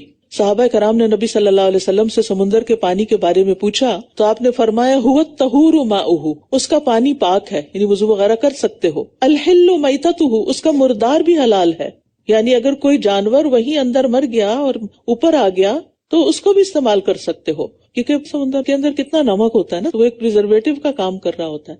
تو آپ جب مچھلی کو ذبح کیے بغیر کھاتے ہیں اور اگر وہ اندر ہی مر گئی ہے، یعنی باہر مری یا اندر مری بات برابر ہے، تو اگر اندر ہی مر گئی اور اوپر تیر رہی ہے تو پکڑ کے اس کو بھی کھا سکتے۔ اور اس کی دلیل کیا ہے؟ نبی صلی اللہ علیہ وسلم نے کچھ صحابہ کو ایک جنگی مہم پہ بھیجا، ان کے پاس کھانے پینے کی چیزیں ختم ہو گئی تو انہوں نے ٹیلے جیسی ایک بہت ہیوج مچھلی دیکھی جسے سمندر کا پانی کنارے پہ چھوڑ کر ہٹ چکا تھا اور وہ واپس نہیں جا سکتی تھی۔ ابو عبیدہ ان کے امیر تھے، انہوں نے اسے کھانے کی اجازت دے دی۔ 1 ماہ تک 300 آدمی روزانہ اسے کھاتے رہے، اتنی بڑی مچھلی تھی، اور خشک کر کے ساتھ بھی لے آئے۔ رسول اللہ صلی اللہ علیہ وسلم نے فرمایا تمہارے پاس اس کا کچھ گوشت ہے تو ہمیں بھی دو، یعنی جو ساتھ لائے ہو تو ہمیں بھی کھلاؤ۔ چنانچہ صحابہ نے کچھ گوشت آپ کی طرف بھی بھیجا اور آپ نے اسے تناول فرمایا۔ تو جو مری ہوئی مچھلی صحابہ نے کھائی اور پھر نبی صلی اللہ علیہ وسلم نے بھی اس میں سے گوشت کھایا، اس کو آپ کیسے حرام قرار دے سکتے ہیں؟ پھر فرمایا اللہ نے کعبہ کو جو حرمت والا گھر ہے لوگوں کے لیے قیام کا ذریعہ بنایا ہے، اور ماہ حرام کو اور قربانی کے جانوروں کو اور پٹے والے جانوروں کو بھی، یہ اس لیے کہ تم جان لو کہ بے شک اللہ جانتا ہے جو کچھ آسمانوں اور جو زمین میں ہے، اور یہ کہ اللہ ہر چیز کو خوب جاننے والا ہے۔ جس طرح حرم جانوروں کے لیے باعث امن ہے، ایسے ہی انسانوں کے لیے بھی حرم امن کی جگہ ہے۔ ٹھیک ہے، اور کعبہ لوگوں کے لیے قیام زندگی کا باعث ہے، یعنی اہل مکہ کی معاش روزی کا دار و مدار اسی پر ہے. لوگ دور دراز سے حج اور تجارت کے ارادے سے یہاں آتے ہیں، ضروریات کی چیز یہاں لا کر بیچتے ہیں، جس سے اہل مکہ رزق حاصل کرتے ہیں اور یہاں پہنچ کر وہ امن میں آ جاتے ہیں. حتیٰ کہ زمانے جاہلیت میں بھی کوئی شخص حرم کے اندر اپنے باپ بیٹے کے قاتل تک کو کچھ نہیں کہہ سکتا تھا، اور عبادت اور ثواب کے اعتبار سے بھی بہترین جگہ ہے. تو یہ ایک ایسی جگہ ہے جو ہمیشہ آباد ہے، ہر وقت آباد ہے، اور وہاں جانے کا فائدہ ہی فائدہ ہے، یعنی دنیاوی بھی ہے اور دینی بھی ہے، بابرکت جگہ ہے. اور قیامت کے قریب جب ایک حبشی بیت اللہ کو گرا دے گا تو اس کے بعد بہت جلد قیامت آ جائے گی، کیونکہ کعبہ قیام کا ذریعہ ہے، قیام زندگی کا ذریعہ. اعلموا ان اللہ شدید العقاب وان اللہ غفور الرحیم. جان لو بے شک اللہ سخت سزا والا ہے اور بے شک اللہ بہت بخشنے والا نہایت رحم کرنے والا بھی ہے. اعلموا حکم دیا جا رہا ہے، جان لو، یعنی اس بات کا علم حاصل کرنا لازم ہے. کس بات کا؟ کہ اللہ تعالیٰ سخت سزا بھی دیتا ہے اور اس کے ساتھ ساتھ غفور الرحیم بھی ہے. تو ہمارے لیے ایسا علم حاصل کرنا ضروری ہے جس سے ہمارے عمل میں بہتری آئے اور جس کو اللہ تعالیٰ نے سیکھنے کے لیے کہا ہو. تو رحمت اللہ تعالیٰ کی صفت ہے اور عذاب اس کا فعل ہے. اللہ تعالیٰ نافرمانوں کو سزا دیتا ہے اور اطاعت گزاروں کو معاف فرما دیتا ہے. تو اس آیت میں خوف اور امید کو جمع کر دیا گیا ہے تاکہ انسان اللہ کی رحمت سے مایوس بھی نہ ہو اور ایسے کام بھی نہ کرے کہ جو اللہ تعالیٰ کو غصہ دلاتے ہوں. مریج بن مسروق کہتے تھے، اللہ کی رحمت کی امید سے پہلے اللہ کے عذاب کا خوف ہونا چاہیے، کیونکہ آپ جنت میں اس وقت تک داخل نہیں ہو سکیں گے جب تک جہنم کو پار نہیں کر لیں گے. پلسرات جہنم کے اوپر نصب کیا جائے گا. یحییٰ بن معاذ کہتے ہیں کہ خوف گناہوں سے روک لیتا ہے اور امید فرائض کو ادا کرنے پر قوت مہیا کرتی ہے. ما علی الرسول الا البلاغ واللہ یعلم ما تبدون وما تکتمون. رسول کے ذمہ تو صرف پیغام پہنچا دینا ہے اور اللہ جانتا ہے جو تم ظاہر کرتے ہو اور جو تم چھپاتے ہو. یعنی رسول کسی کو ہدایت کی توفیق نہیں دے سکتے لیکن ہدایت کا پیغام پہنچا سکتے ہیں. قل لا يستوي الخبيث والطيب. کہہ دیجئے ناپاک اور پاک برابر نہیں ہو سکتے. اگرچہ تمہیں ناپاک کی کثرت اچھی لگے پس اللہ سے ڈرو اے عقل والو تاکہ تم فلاح پا جاؤ. تو اس سے مراد حرام اور حلال بھی ہو سکتے ہیں، کافر اور مومن بھی ہو سکتے ہیں. یعنی حرام رزق کی فراوانی بظاہر کتنی ہی خوش کن کیوں نہ ہو، انسان پہ لازم ہے کہ حلال تھوڑا بھی ہو اسی پر قناعت کرے، چاہے دیکھنے میں وہ کتنا ہی کم کیوں نہ ہو. اسی طرح ایک اللہ کا نافرمان دیکھنے میں کتنا ہی خوبصورت کیوں نہ ہو، اس سے دور رہنا بہتر ہے بنسبت اس کے کہ ایک غریب مسلمان کے ساتھ دوستی کی جائے. یا ایھا الذین آمنوا لا تسألوا عن اشیاء ان تبد لکم تسؤکم. اے لوگو جو ایمان لائے ہو تم ایسی چیزوں کے بارے میں سوال نہ کیا کرو جو اگر تم پر ظاہر کر دی جائیں تو وہ تمہیں بری لگیں، اور اگر تم ان کے بارے میں اس وقت سوال کرو گے جب قرآن نازل کیا جا رہا ہو تو وہ تمہارے لیے ظاہر کر دی جائیں گی. اللہ نے ان سے درگزر فرمایا اور اللہ بہت بخشنے والا بہت بردبار ہے. یہاں پر ہم دیکھتے ہیں کہ صحابہ کو بلا ضرورت سوال کرنے سے روک دیا گیا، کیونکہ بال کی کھال اتارنے سے ٹو مچ کوسچننگ سے دین مشکل ہو جاتا ہے. سعد بن ابی وقاص کہتے ہیں کہ رسول اللہ صلی اللہ علیہ وسلم نے فرمایا، بے شک مسلمانوں کے حق میں مسلمانوں میں سے جرم کے لحاظ سے سب سے بڑا مجرم وہ شخص ہے جس نے کسی ایسی چیز کے متعلق سوال کیا جو حرام قرار نہیں دی گئی تھی، پھر اس کے سوال کی وجہ سے حرام قرار دے دی گئی. یعنی پہلے آسانی تھی لیکن اس نے سوال کر کر کے حلال کو بھی حرام کروا دیا. در حقیقت ان کے بارے میں تم سے پہلے بھی ایک قوم نے سوال کیا تھا پھر وہ ان کا انکار کرنے والے ہو گئے. بنی اسرائیل کی طرف اشارہ ہے کیونکہ وہ اپنے انبیاء سے خواہ مخواہ کی کھوج کرید کرتے رہتے تھے مختلف مسائل پر، اور جب وہ چیز حرام قرار دے دی جاتی تو پھر اس پر عمل اور پھر یوں نافرماں رہتے. تو کثرت سوال جو ہے، ضروری سوال تو ٹھیک ہے لیکن کثرت سوال جو ہے منع ہے. اور اس میں بھی دیکھیں عام روزمرہ زندگی میں بھی لوگوں کی ذاتی زندگی کے بارے میں سوال کرنا، پھر سوال پہ سوال کرتے جانا، پھر ان کے اندر تجسس کی حد تک پہنچ جانا. تو غیر نافع علم جو ہے اس کے بارے میں سوال کی ضرورت نہیں. ہاں نفع مند علم کے بارے میں تحقیق آپ کر سکتے ہیں اور وہ بھی ضروری حد تک ہونی چاہیے، نہ کہ غیر ضروری چیز کے بعد سمجھ بھی آ جائے اور پھر بھی خواہ مخواہ سوال کیے چلے جائیں. اللہ نے کوئی بحیرہ اور کوئی سائبہ اور کوئی وسیلہ اور کوئی حام مقرر نہیں کیا، لیکن وہ لوگ جنہوں نے کفر کیا وہ اللہ پر جھوٹ گھڑتے ہیں اور ان میں سے اکثر لوگ عقل نہیں رکھتے. اہل عرب نے 4 قسم کے حلال جانوروں کو اپنے اوپر حرام کر رکھا تھا. یہاں اس کا ذکر کر دیا گیا کہ یہ بالکل جھوٹی بات ہے، اللہ نے ان کو حرام نہیں کیا. اور جب ان سے کہا جاتا ہے کہ اس کی طرف آؤ جو اللہ نے نازل کیا ہے اور رسول کی طرف، تو کہتے ہیں ہمیں وہی طریقہ کافی ہے جس پر ہم نے اپنے باپ دادا کو پایا ہے. کیا بھلا اگرچہ ان کے باپ دادا کچھ بھی علم نہ رکھتے ہوں اور نہ ہی وہ ہدایت یافتہ ہوں؟ عقل مند انسان کس راستے کی پیروی کرے گا؟ جو علم پر مبنی ہو، جو دلیل پر مبنی ہو، نہ کہ وہ صرف اندھا دھند آنکھیں بند کر کے باپ دادا کی تقلید کرتا چلا جائے گا. ایسے لوگ کبھی ترقی نہیں کر سکتے. اے لوگو جو ایمان لائے ہو، تم اپنی فکر کرو، جو بھٹک گیا وہ تمہیں کچھ نقصان نہ دے سکے گا جبکہ تم خود ہدایت پا چکے ہو. تم سب کا لوٹنا اللہ ہی کی طرف ہے، پھر وہ تمہیں بتائے گا جو کچھ تم کیا کرتے تھے. یعنی بار بار سمجھانے کے باوجود اگر کوئی نہیں سمجھتا تو انسان خود مضبوطی سے جمے رہے حق پر، ہدایت پر. اگر کوئی بھٹکتا ہے تو پھر اس کے بھٹکنے کا نقصان تمہیں نہیں ہوگا. لا یضرکم من ضل اذا اہتدیتم. اگر تم خود ہدایت پر ہو اور دوسرا نہیں تو پھر اس کا ہدایت پر نہ ہونا، گمراہ ہونا تمہارے لیے نقصان دہ نہیں. اور پھر یہ ہے کہ بعض اوقات ہم دوسروں کی اصلاح کرنے کی تو بڑی فکر کرتے ہیں اور اس فکر میں اپنے آپ کو ہی بھول جاتے ہیں. تو سب سے پہلے اپنی فکر کرنی چاہیے، نہ کہ دوسروں کے عیبوں کے پیچھے پڑ جائیں. گمراہ لوگ ہمارا کچھ نقصان نہیں کر سکتے، لیکن ہمارے گناہ اور ہمارا بگاڑ ہمیں نقصان دے گا. ابن مسعود کہتے ہیں اس کا معنی آخری زمانے میں آئے گا، جب تک تمہاری بات کو قبول کیا جاتا رہے تم نیکی کا حکم دیتے رہو، بس جب تم مغلوب ہو جاؤ یعنی لوگ تم پہ غالب آ جائیں تو تم اپنی حفاظت کرو، یعنی اپنی حفاظت کو لازم کر لو. یعنی پھر آپ سلام علیکم لا نبتغی الجاہلین، بحث مباحثہ چھوڑ دو. اس کا یہ مطلب نہیں ہے کہ دوسروں کی اصلاح کی کوئی فکر ہی نہ کریں ہم اور صرف اپنی ذات میں گم رہیں. اس کا مطلب یہ ہے کہ انسان اس حد تک دوسرے کو سمجھائے جب تک کوئی سمجھے، اور اگر کوئی نہیں سمجھے تو پھر اس کو اس کے حال پہ چھوڑ دیا جائے. ورنہ ہمیں تو اپنے آپ کو اور اپنے گھر والوں کو آگ سے بچانے کا حکم دیا گیا ہے. یا ایھا الذین آمنوا قوا انفسکم واہلیکم نارا. تو بات یہی ہے کہ ہر انسان اپنے عمل کا خود بدلہ پائے گا. اس لیے ایک حد تک تو دوسروں کی فکر کرنی چاہیے، لیکن اپنے آپ کو گھلا نہیں دینا چاہیے اس فکر میں.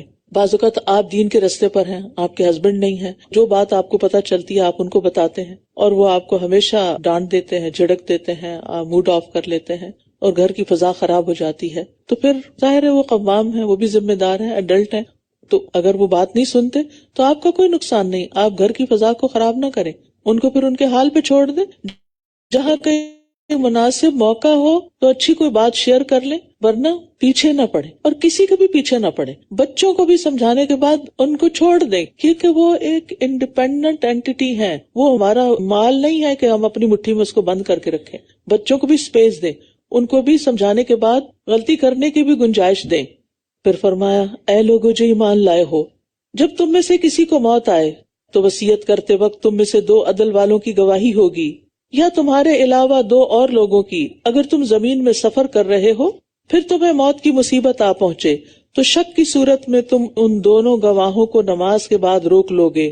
پھر وہ دونوں اللہ کی قسمیں کھائیں گے کہ ہم اس قسم سے کوئی قیمت نہیں لے رہے، اگرچہ وہ رشتہ دار ہو، اور نہ ہم اللہ کی خاطر دی ہوئی گواہی کو چھپا رہے ہیں.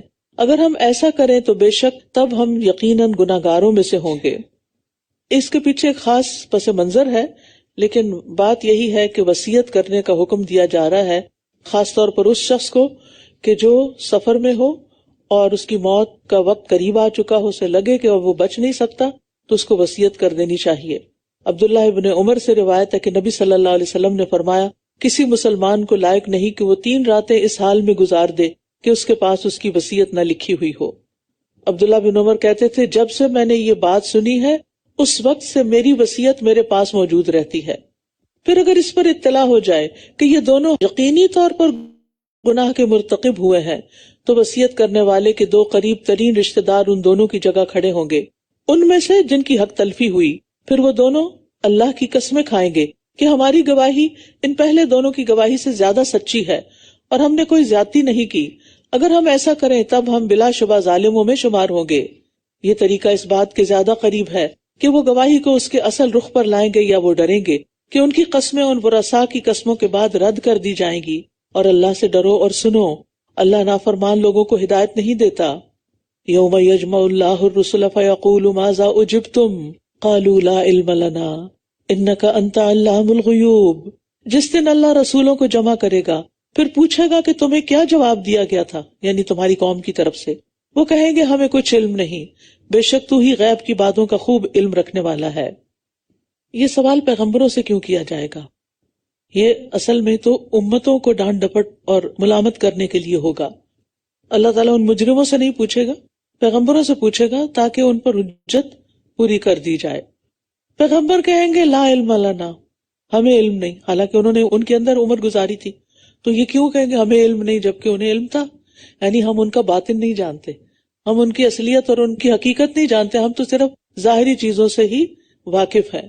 اور یہاں اللہ تعالیٰ کا نام العلام آیا ہے، اور یہ علام جو ہے یہ مبالغے کا صیغہ ہے، علیم جو ہے صفت مشبہ کا صیغہ ہے، اور علام جو ہے یعنی بہت زیادہ خوب جاننے والا، ظاہر کو بھی غیب کو بھی، اور اس علم میں اللہ تعالیٰ کا کوئی اور شریک بھی نہیں.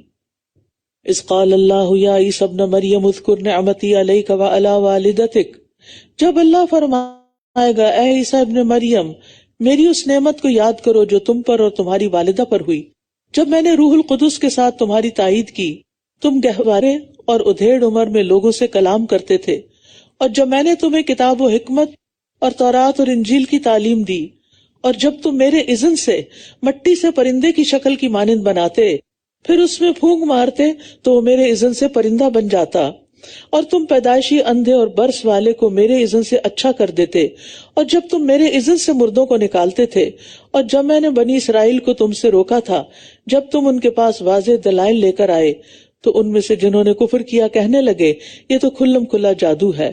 پچھلی آیت میں بتایا گیا کہ تمام رسولوں سے گواہی لی جائے گی، اور یہاں بتایا جا رہا ہے کہ عیسیٰ علیہ السلام سے گواہی لی جائے گی، یعنی عیسیٰ علیہ السلام سے بطور خاص سوال کیا جائے گا کیونکہ ان کی امت ان کے بعد ان کے رستے کو چھوڑ گئی. اور یاد کرو جب میں نے حواریوں کی طرف الہام کیا کہ مجھ پر اور میرے رسول پر ایمان لے آؤ، انہوں نے کہا ہم ایمان لے آئے، اور آپ گواہ رہیے کہ بے شک ہم مسلمان ہیں.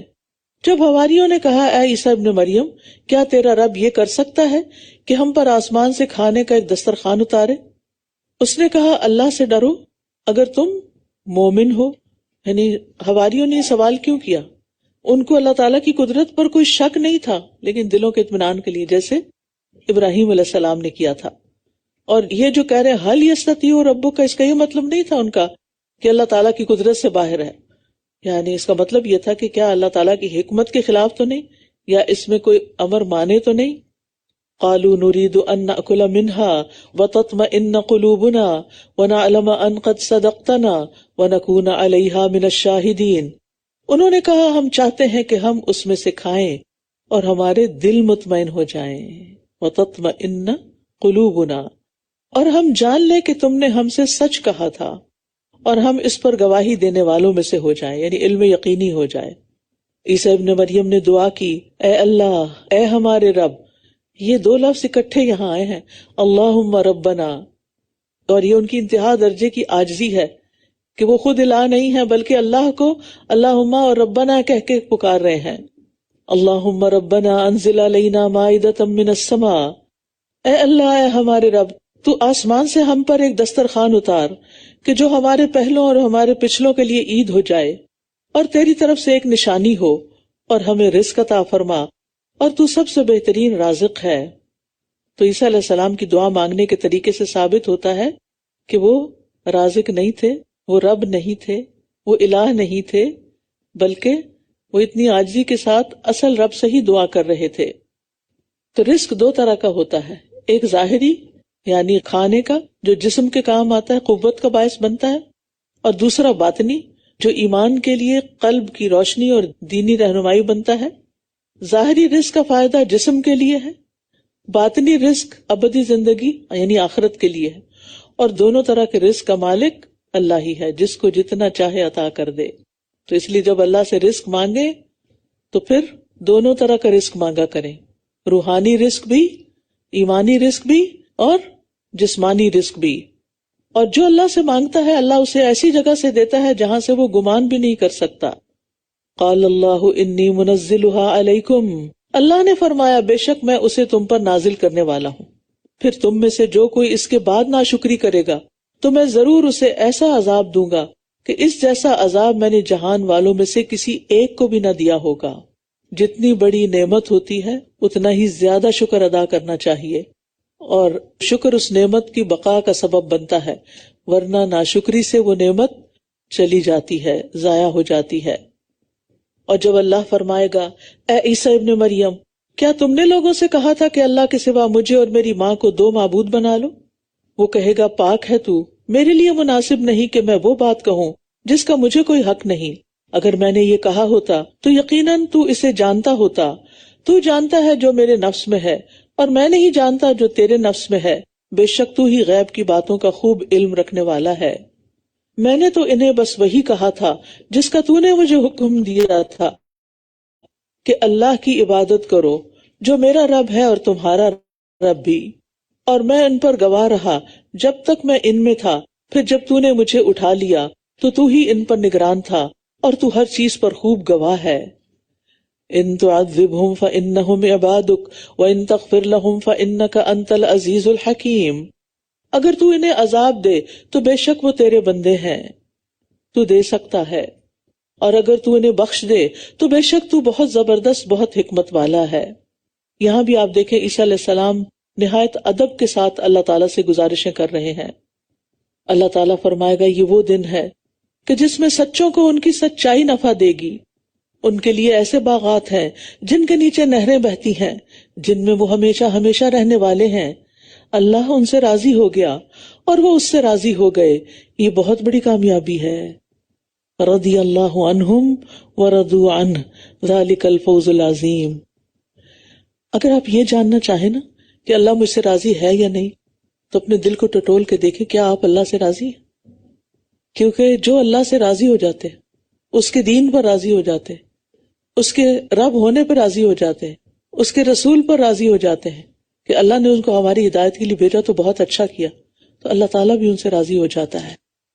تو ہمیں ہمیشہ اپنے اوپر چیک رکھنا چاہیے، اللہ سے کوئی شکوہ نہیں کرنا چاہیے، اور خاص طور پر اگر کوئی تقدیر میں ایسی چیز ہو جو آپ کو بہت زیادہ پریشان کر رہی ہو تو اس پر بھی اللہ سبحانہ وتعالیٰ کی طرف رجوع کریں اور اللہ کے فیصلوں پر راضی رہیں۔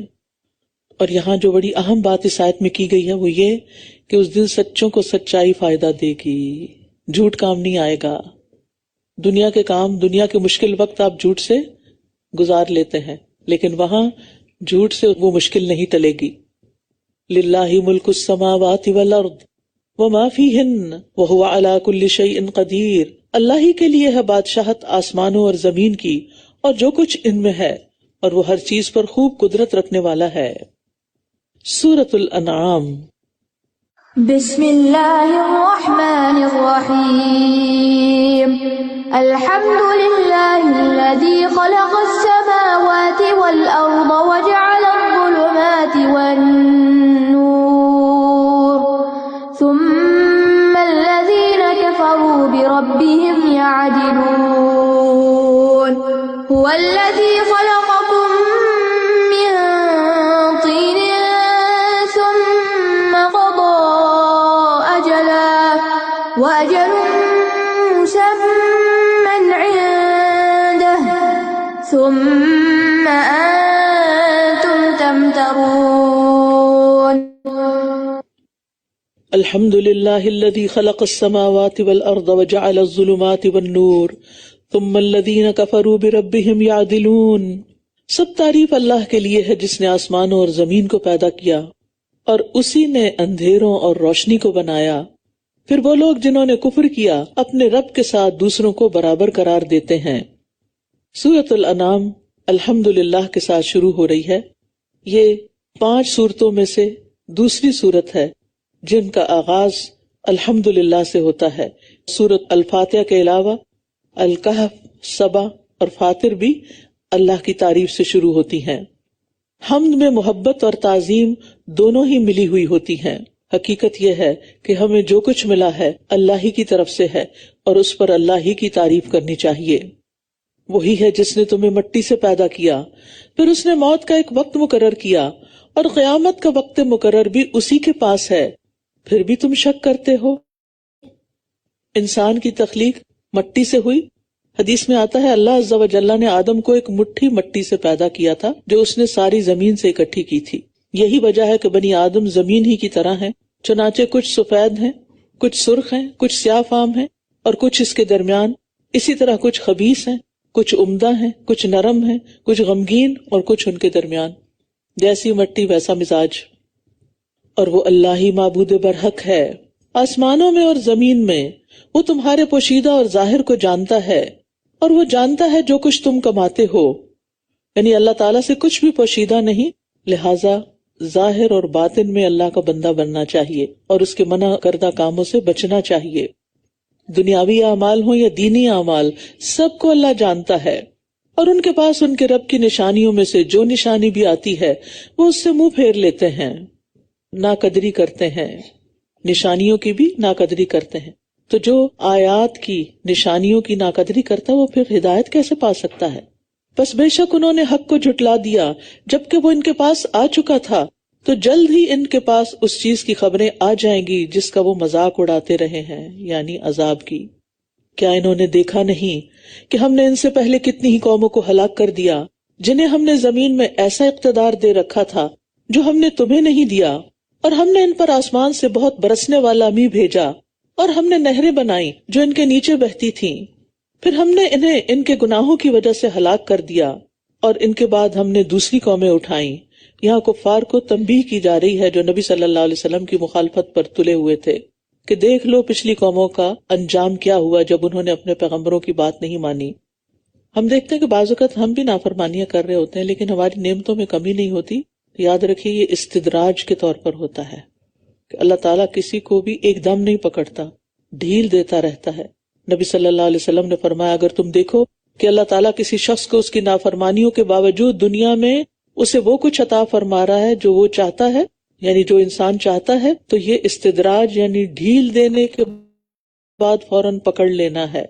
پھر نبی صلی اللہ علیہ وسلم نے یہ آیت تلاوت فرمائی فَلَمَّا نَسُوا مَا ذُكِّرُوا بِهِ فَتَحْنَا عَلَيْهِمْ أَبْوَابَ كُلِّ شَيْءٍ، کہ جب انہوں نے ان چیزوں کو فراموش کر دیا جن کے ذریعے انہیں نصیحت کی گئی تھی تو ہم نے ان پر ہر چیز کے دروازے کھول دیے، حتیٰ کہ جب وہ خود کو ملنے والی نعمتوں پر اترانے لگے تو ہم نے اچانک انہیں پکڑ لیا اور وہ نا امید ہو کر رہ گئے.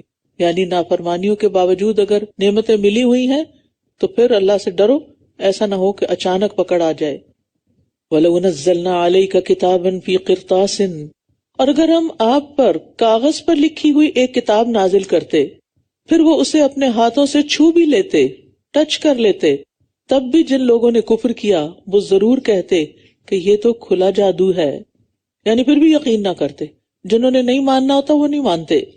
اور انہوں نے کہا کہ اس پر کوئی فرشتہ کیوں نہیں اتارا گیا، اور اگر ہم کوئی فرشتہ اتار دیتے تو معاملہ کا فیصلہ ہی کر دیا جاتا، پھر وہ مہلت نہ دیے جاتے. اور اگر ہم اس رسول کو ایک فرشتہ بناتے تو ہم اسے لازماً ایک آدمی ہی بناتے، اور ہم ان کو اسی شبے میں ڈال دیتے جس میں یہ اب پڑے ہوئے ہیں. یعنی اللہ تعالیٰ کے لیے فرشتوں کو رسول بنا کر بھیجنا کچھ مشکل نہیں ہے. یہ اس لیے نہیں اللہ نے انسان کو بھیجا کہ اللہ تعالیٰ کو مشکل تھی کوئی، اس کے لیے ناممکن تھا. لیکن بات یہ ہے کہ فرشتے تو نظر نہیں آتے. اگر وہ رسول ہوتے اور ان کو کوئی دیکھ بھی نہ سکتا تو پھر ان کی پیروی کیسے ہوتی؟ تو انسانوں کی شکل دیکھی جاتی ہے. اور پھر یہ ہے کہ اگر فرشتے کو رسول بنایا جاتا تو پھر ایک اور اعتراض ہوتا کہ یہ کیسا رسول ہے جسے ہم دیکھ بھی نہیں سکتے. اب یعنی دو میں سے ایک چیز ہوتی، یا تو فرشتہ نظر نہ آتا یا نظر آتا تو انسانی شکل میں نظر آتا. پھر اگر انسان ہی نظر آنا تو اس نے تو انسانوں میں سے رسول کیوں نہیں؟ اور حکمت کیا ہے کہ انسان انسانوں کے مزاج کو زیادہ سمجھتے ہیں اور ان کے لیے زیادہ بہترین رہنمائی کر سکتے ہیں. اور یقیناً آپ سے پہلے کئی رسولوں کا مذاق اڑایا گیا، تو ان میں سے جن لوگوں نے مذاق اڑایا انہیں اسی نے گھیر لیا جس کا وہ مذاق اڑایا کرتے تھے. تو یہاں بڑی تسلی دی جا رہی ہے نبی صلی اللہ علیہ وسلم کو، اور ہمیں بھی اس میں تسلی پانی چاہیے کہ اگر ہم دین کے راستے پہ چلیں گے تو مذاق اڑایا جائے گا، لیکن اگر کوئی مذاق اڑائے تو دل شکستہ نہ ہو، پریشان نہ ہو، غمگین نہ ہو، کیونکہ تمام انبیاء کا مذاق اڑایا گیا. اور اس وقت انسان کیا یاد رکھے کہ آخرت تو متقین کے لیے ہی ہے، یہ تو چند دن کی بات ہے. کہہ دیجئے چلو پھرو زمین میں، پھر دیکھو کیسا ہوا انجام جھٹلانے والوں کا. کہہ دیجئے کس کا ہے جو کچھ آسمانوں اور زمین میں ہے، کہہ دیجئے اللہ ہی کا ہے، اس نے اپنی ذات پر رحمت کرنا لازم کر لیا ہے، وہ تمہیں قیامت کے دن ضرور جمع کرے گا جس کے آنے میں کوئی شک نہیں ہے۔ وہ لوگ جنہوں نے اپنے آپ کو خسارے میں ڈالا بس وہ ایمان نہیں لائیں گے۔ اللہ تعالیٰ نے اپنی ذات پر رحمت لکھ رکھی ہے، اس کا مطلب یہ ہے کہ وہ نیک و بد سب پر اپنی رحمت فرماتا ہے، لیکن کامل رحمت اللہ کے نیک بندوں کے لیے ہے اور باقی لوگوں کے لیے وقتی رحمت ہے، آخر میں ان کی پکڑ ہے۔ وَلَهُ مَا سَكَنَ فِي اللَّيْلِ وَالنَّهَارِ، اور اسی کی ملکیت میں ہے جو کچھ دن اور رات میں ٹھہرا ہوا ہے، اور وہ خوب سننے والا خوب جاننے والا ہے۔ کہہ دیجئے کیا میں اللہ کے سوا کسی اور کو اپنا سرپرست بنا لوں؟ وہ اللہ جو آسمانوں اور زمین کا پیدا کرنے والا ہے، حالانکہ وہی کھلاتا ہے اور وہ کھلایا نہیں جاتا۔ کہہ دیجئے بے شک مجھے حکم دیا گیا ہے کہ میں سب سے پہلا فرما برداری کرنے والا بن جاؤں، اور یہ کہ آپ ہرگز شرک کرنے والوں میں سے نہ ہوں۔ کہہ دیجئے کہ اگر میں نے اپنے رب کی نافرمانی کی تو بے شک میں ایک بڑے دن کے عذاب سے ڈرتا ہوں۔ نبی صلی اللہ علیہ وسلم کی زبان سے یہ بات کہلوائی جا رہی ہے کہ اگر میں نافرمانی کروں تو مجھے بھی اپنے رب سے ڈر لگتا ہے، یعنی آپ کی زبان سے اعلان کروا دیا گیا ہے کہ نیک بندے سے بھی ہو جائے اور وہ توبہ نہ کرے تو اس کی بھی پکڑ ہو سکتی ہے۔ تو کبھی بھی بے فکر ہو کے نہ بیٹھ رہے ہیں کہ ہم بڑے نیک ہیں، ہم نمازیں بھی پڑھتے ہیں، صدقہ خیرات بھی کرتے ہیں، تو کیا ہوا اگر ہم کچھ کام نہ بھی کریں اور کوئی غلط کام بھی کر لیں؟ نہیں، ہمیشہ اللہ سے ڈرتے ہوئے زندگی بسر کرنی چاہیے۔ جس کسی سے اس دن وہ عذاب پھیر دیا گیا تو یقیناً اس نے اس پر رحم کیا، اور یہی واضح کامیابی ہے۔ وَإِن يَمْسَسْكَ اللَّهُ بِضُرٍّ فَلَا كَاشِفَ لَهُ إِلَّا هُوَ وَإِن يَمْسَسْكَ بِخَيْرٍ فَهُوَ عَلَى كُلِّ شَيْءٍ قَدِيرٌ، اور اگر اللہ تمہیں کوئی نقصان پہنچائے تو اس کے سوا کوئی اسے دور کرنے والا نہیں، اور اگر وہ تمہیں کوئی خیر پہنچائے تو وہ ہر چیز پر خوب قدرت رکھنے والا ہے۔ تو اس سے کیا پتہ چلتا ہے کہ نفع نقصان کا مالک صرف اللہ ہے، اگر وہ نقصان پہنچائے تو کوئی اور دور نہیں کر سکتا۔ فلا کاشف لہ الا ہو، اور اگر وہ خیر پہنچانے کا ارادہ کر لے تو کوئی انسان روک ہی نہیں سکتا۔ ہر نماز کے بعد ہم دعا پڑھتے ہیں، اللہم لا مانع لما اعطیت ولا معطی لما منعت ولا ينفع ذا الجد منک الجد وهو القاہر فوق عباده وهو الحکیم الخبیر، اور وہ اپنے بندوں پر پوری طرح غلبہ رکھنے والا ہے اور وہ بہت حکمت والا خوب باخبر ہے۔ قل ای شیء اکبر شہادۃ قل اللہ شہید بینی وبینکم، کہہ دیجئے کون سی چیز گواہی کے اعتبار سے سب سے بڑی ہے؟ کہہ دیجئے اللہ جو میرے اور تمہارے درمیان گواہ ہے، اور میری طرف یہ قرآن وحی کیا گیا ہے تاکہ میں اس کے ذریعے تمہیں اور جس جس کو یہ پہنچے ان سب کو خبردار کر دوں۔ اسی لیے آپ دیکھیں کہ مسلسل جو سپارے آپ پڑھ رہے ہیں اس میں آپ دیکھ رہے ہیں کہ اللہ سبحانہ وتعالیٰ سب کو خبردار کر رہے ہیں، اہل کتاب ہوں، بنی اسرائیل ہوں، یہود و نصارہ ہوں، مشرکین مکہ ہوں، حتیٰ کہ اہل ایمان بھی۔ تو سب کے لیے اس کتاب کے اندر وارننگز ہیں کہ اس کے مطابق اپنا عمل درست کر لو۔ یعنی بعض اوقات ہم کوئی سخت بات پڑھتے ہیں تو ہم کہتے ہیں کہ اللہ تعالیٰ نے ایسا کیوں فرمایا، لیکن بات یہ کہ اللہ تعالیٰ نے جو بھی ایسے احکامات دیے ہیں وہ دراصل ہمارے ہی فائدے کے لیے دیے ہیں۔ بعض باتیں صرف اس وقت سمجھ آتی ہیں جب کوئی ڈانٹ کے بات کرے۔ کیا واقعی تم گواہی دیتے ہو کہ بے شک اللہ کے ساتھ کچھ اور معبود بھی ہیں؟ کہہ دیجئے میں گواہی نہیں دیتا، کہہ دیجئے بے شک وہ ایک ہی معبود ہے، اور میں بری ذمہ ہوں ان سے جنہیں تم شریک ٹھہراتے ہو۔ وہ لوگ جنہیں ہم نے کتاب دی وہ اسے اس طرح پہچانتے ہیں جیسے وہ اپنے بیٹوں کو پہچانتے ہیں۔ وہ لوگ جنہوں نے اپنے آپ کو خسارے میں ڈالا سو وہ ایمان نہیں لائیں گے۔ اہل کتاب اپنے دلوں میں نبی صلی اللہ علیہ وسلم کی سچائی کو مانتے تھے، انہیں شک نہیں تھا، جیسے کسی کو اپنے بیٹے کو پہچاننے میں کوئی شک نہیں ہوتا، لیکن ضد اور ہٹ درمی کی وجہ سے اقرار نہیں کرتے تھے، کہتے نہیں تھے، انکار کر کے اپنے آپ کو خسارے میں ڈال رہے تھے۔ تو ایسے لوگوں سے ایمان کی امید نہیں رکھی جا سکتی۔ جو شخص ضد میں آ جائے نا اس سے پھر کسی خیر کی توقع نہ رکھیں۔ اور اس سے بڑا ظالم کون ہے جو اللہ پر جھوٹ گھڑ لے یا اس کی آیات کو جھٹلائے، بے شک ظالم لوگ فلاح نہیں پائیں گے۔ اور جس دن ہم ان سب کو اکٹھا کریں گے پھر ہم ان شرک کرنے والوں سے پوچھیں گے کہاں ہے تمہارے وہ شریک جن کے معبود ہونے کا تم دعویٰ کرتے تھے؟ پھر ان کا عذر بس یہی ہوگا کہ یہ کہیں گے قسم اللہ کی جو ہمارا رب ہے ہم شرک کرنے والے نہ تھے۔ سبحان اللہ، یعنی سب کچھ کر کے اور وہاں جھوٹ بولیں گے. سمجھتے ہوں گے جیسے دنیا میں جھوٹ بول کے کام نکال لیتے تھے، یہاں بھی مسئلہ حل ہو جائے گا. انظر کیف کذبوا علی انفسہم، دیکھیے کیسے انہوں نے خود اپنے بارے میں جھوٹ بولا، اور ان سے گم ہو گئے وہ سب جو یہ گھڑا کرتے تھے. اور ان میں سے کوئی وہ ہے جو آپ کی طرف کان لگاتا ہے، اور ہم نے ان کے دلوں پر پردے ڈال دیے ہیں کہ وہ اسے سمجھ ہی نہ سکیں، اور ان کے کانوں میں بوجھ ہے، اور اگر یہ ہر نشانی دیکھ لیں تب بھی اس پر ایمان نہیں لائیں گے.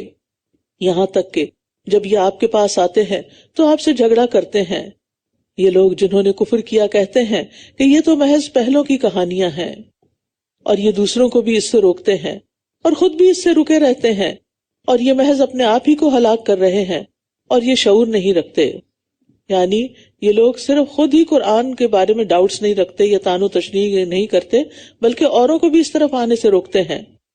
اور آپ دیکھیے افسوس کے ساتھ کہنا پڑتا ہے کہ ہم مسلمانوں کے اندر ایسے لوگ ہیں کہ جو قرآن پڑھنے سے لوگوں کو خاص طور پر ترجمہ پڑھنے سے روکتے ہیں اور خود بھی دور رہتے ہیں. اور اگر آپ وہ وقت دیکھیں جب یہ آگ پر کھڑے کیے جائیں گے تو یہ کہیں گے اے کاش ہم واپس لوٹا دیے جائیں اور ہم اپنے رب کی آیات کو نہ جھٹلائیں اور ہم ایمان لانے والوں میں سے ہو جائیں.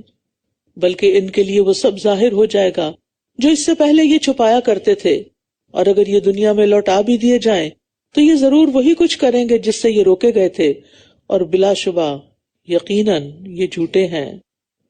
یعنی قیامت کے دن ہر چیز کی حقیقت کھل جائے گی. اس سے پہلے جس کفر اور شرک اور نفاق کو وہ جھوٹی قسمیں کھا کے چھپانے کی کوشش کر رہے تھے، اس کی اصل حقیقت کھل جائے گی.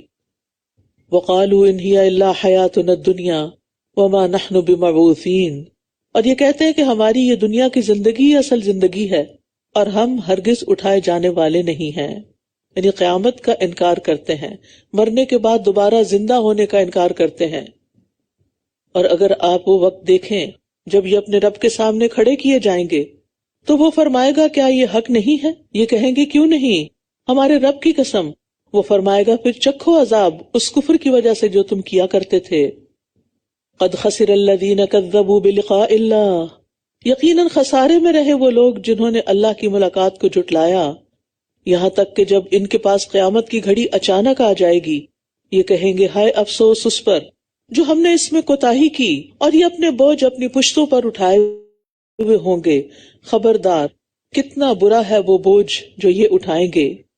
وَمَا الْحَيَاةُ الدُّنْيَا إِلَّا لَعِبٌ وَلَهْوٌ وَلَلدَّارُ الْآخِرَةُ خَيْرٌ لِلَّذِينَ يَتَّقُونَ أَفَلَا تَعْقِلُونَ، اور دنیا کی زندگی کھیل اور تماشے کے سوا کچھ نہیں، اور آخرت کا گھر یقیناً بہتر ہے ان لوگوں کے لیے جو تقوی اختیار کرتے ہیں.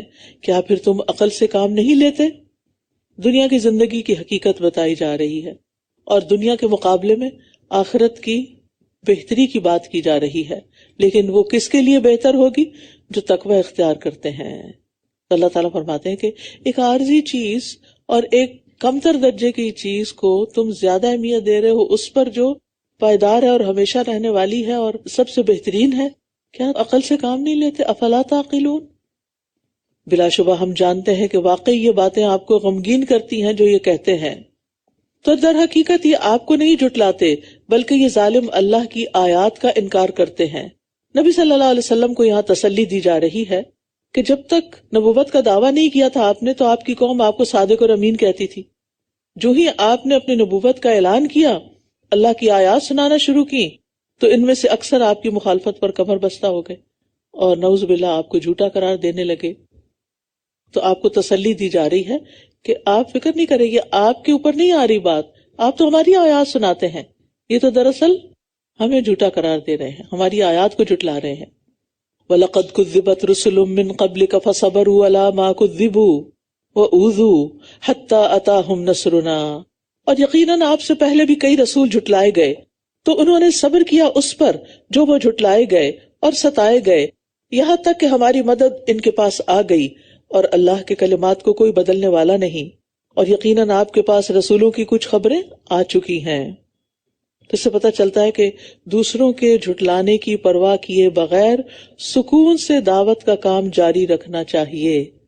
سب لوگ آپ کے ہم خیال نہیں ہو سکتے، آپ سے متفق نہیں ہو سکتے، آپ کے ساتھ نہیں چل سکتے، تو کیا آپ ان کے الگ ہونے پر غمگین ہی ہوتے رہیں گے، دکھی ہوتے چلے جائیں گے؟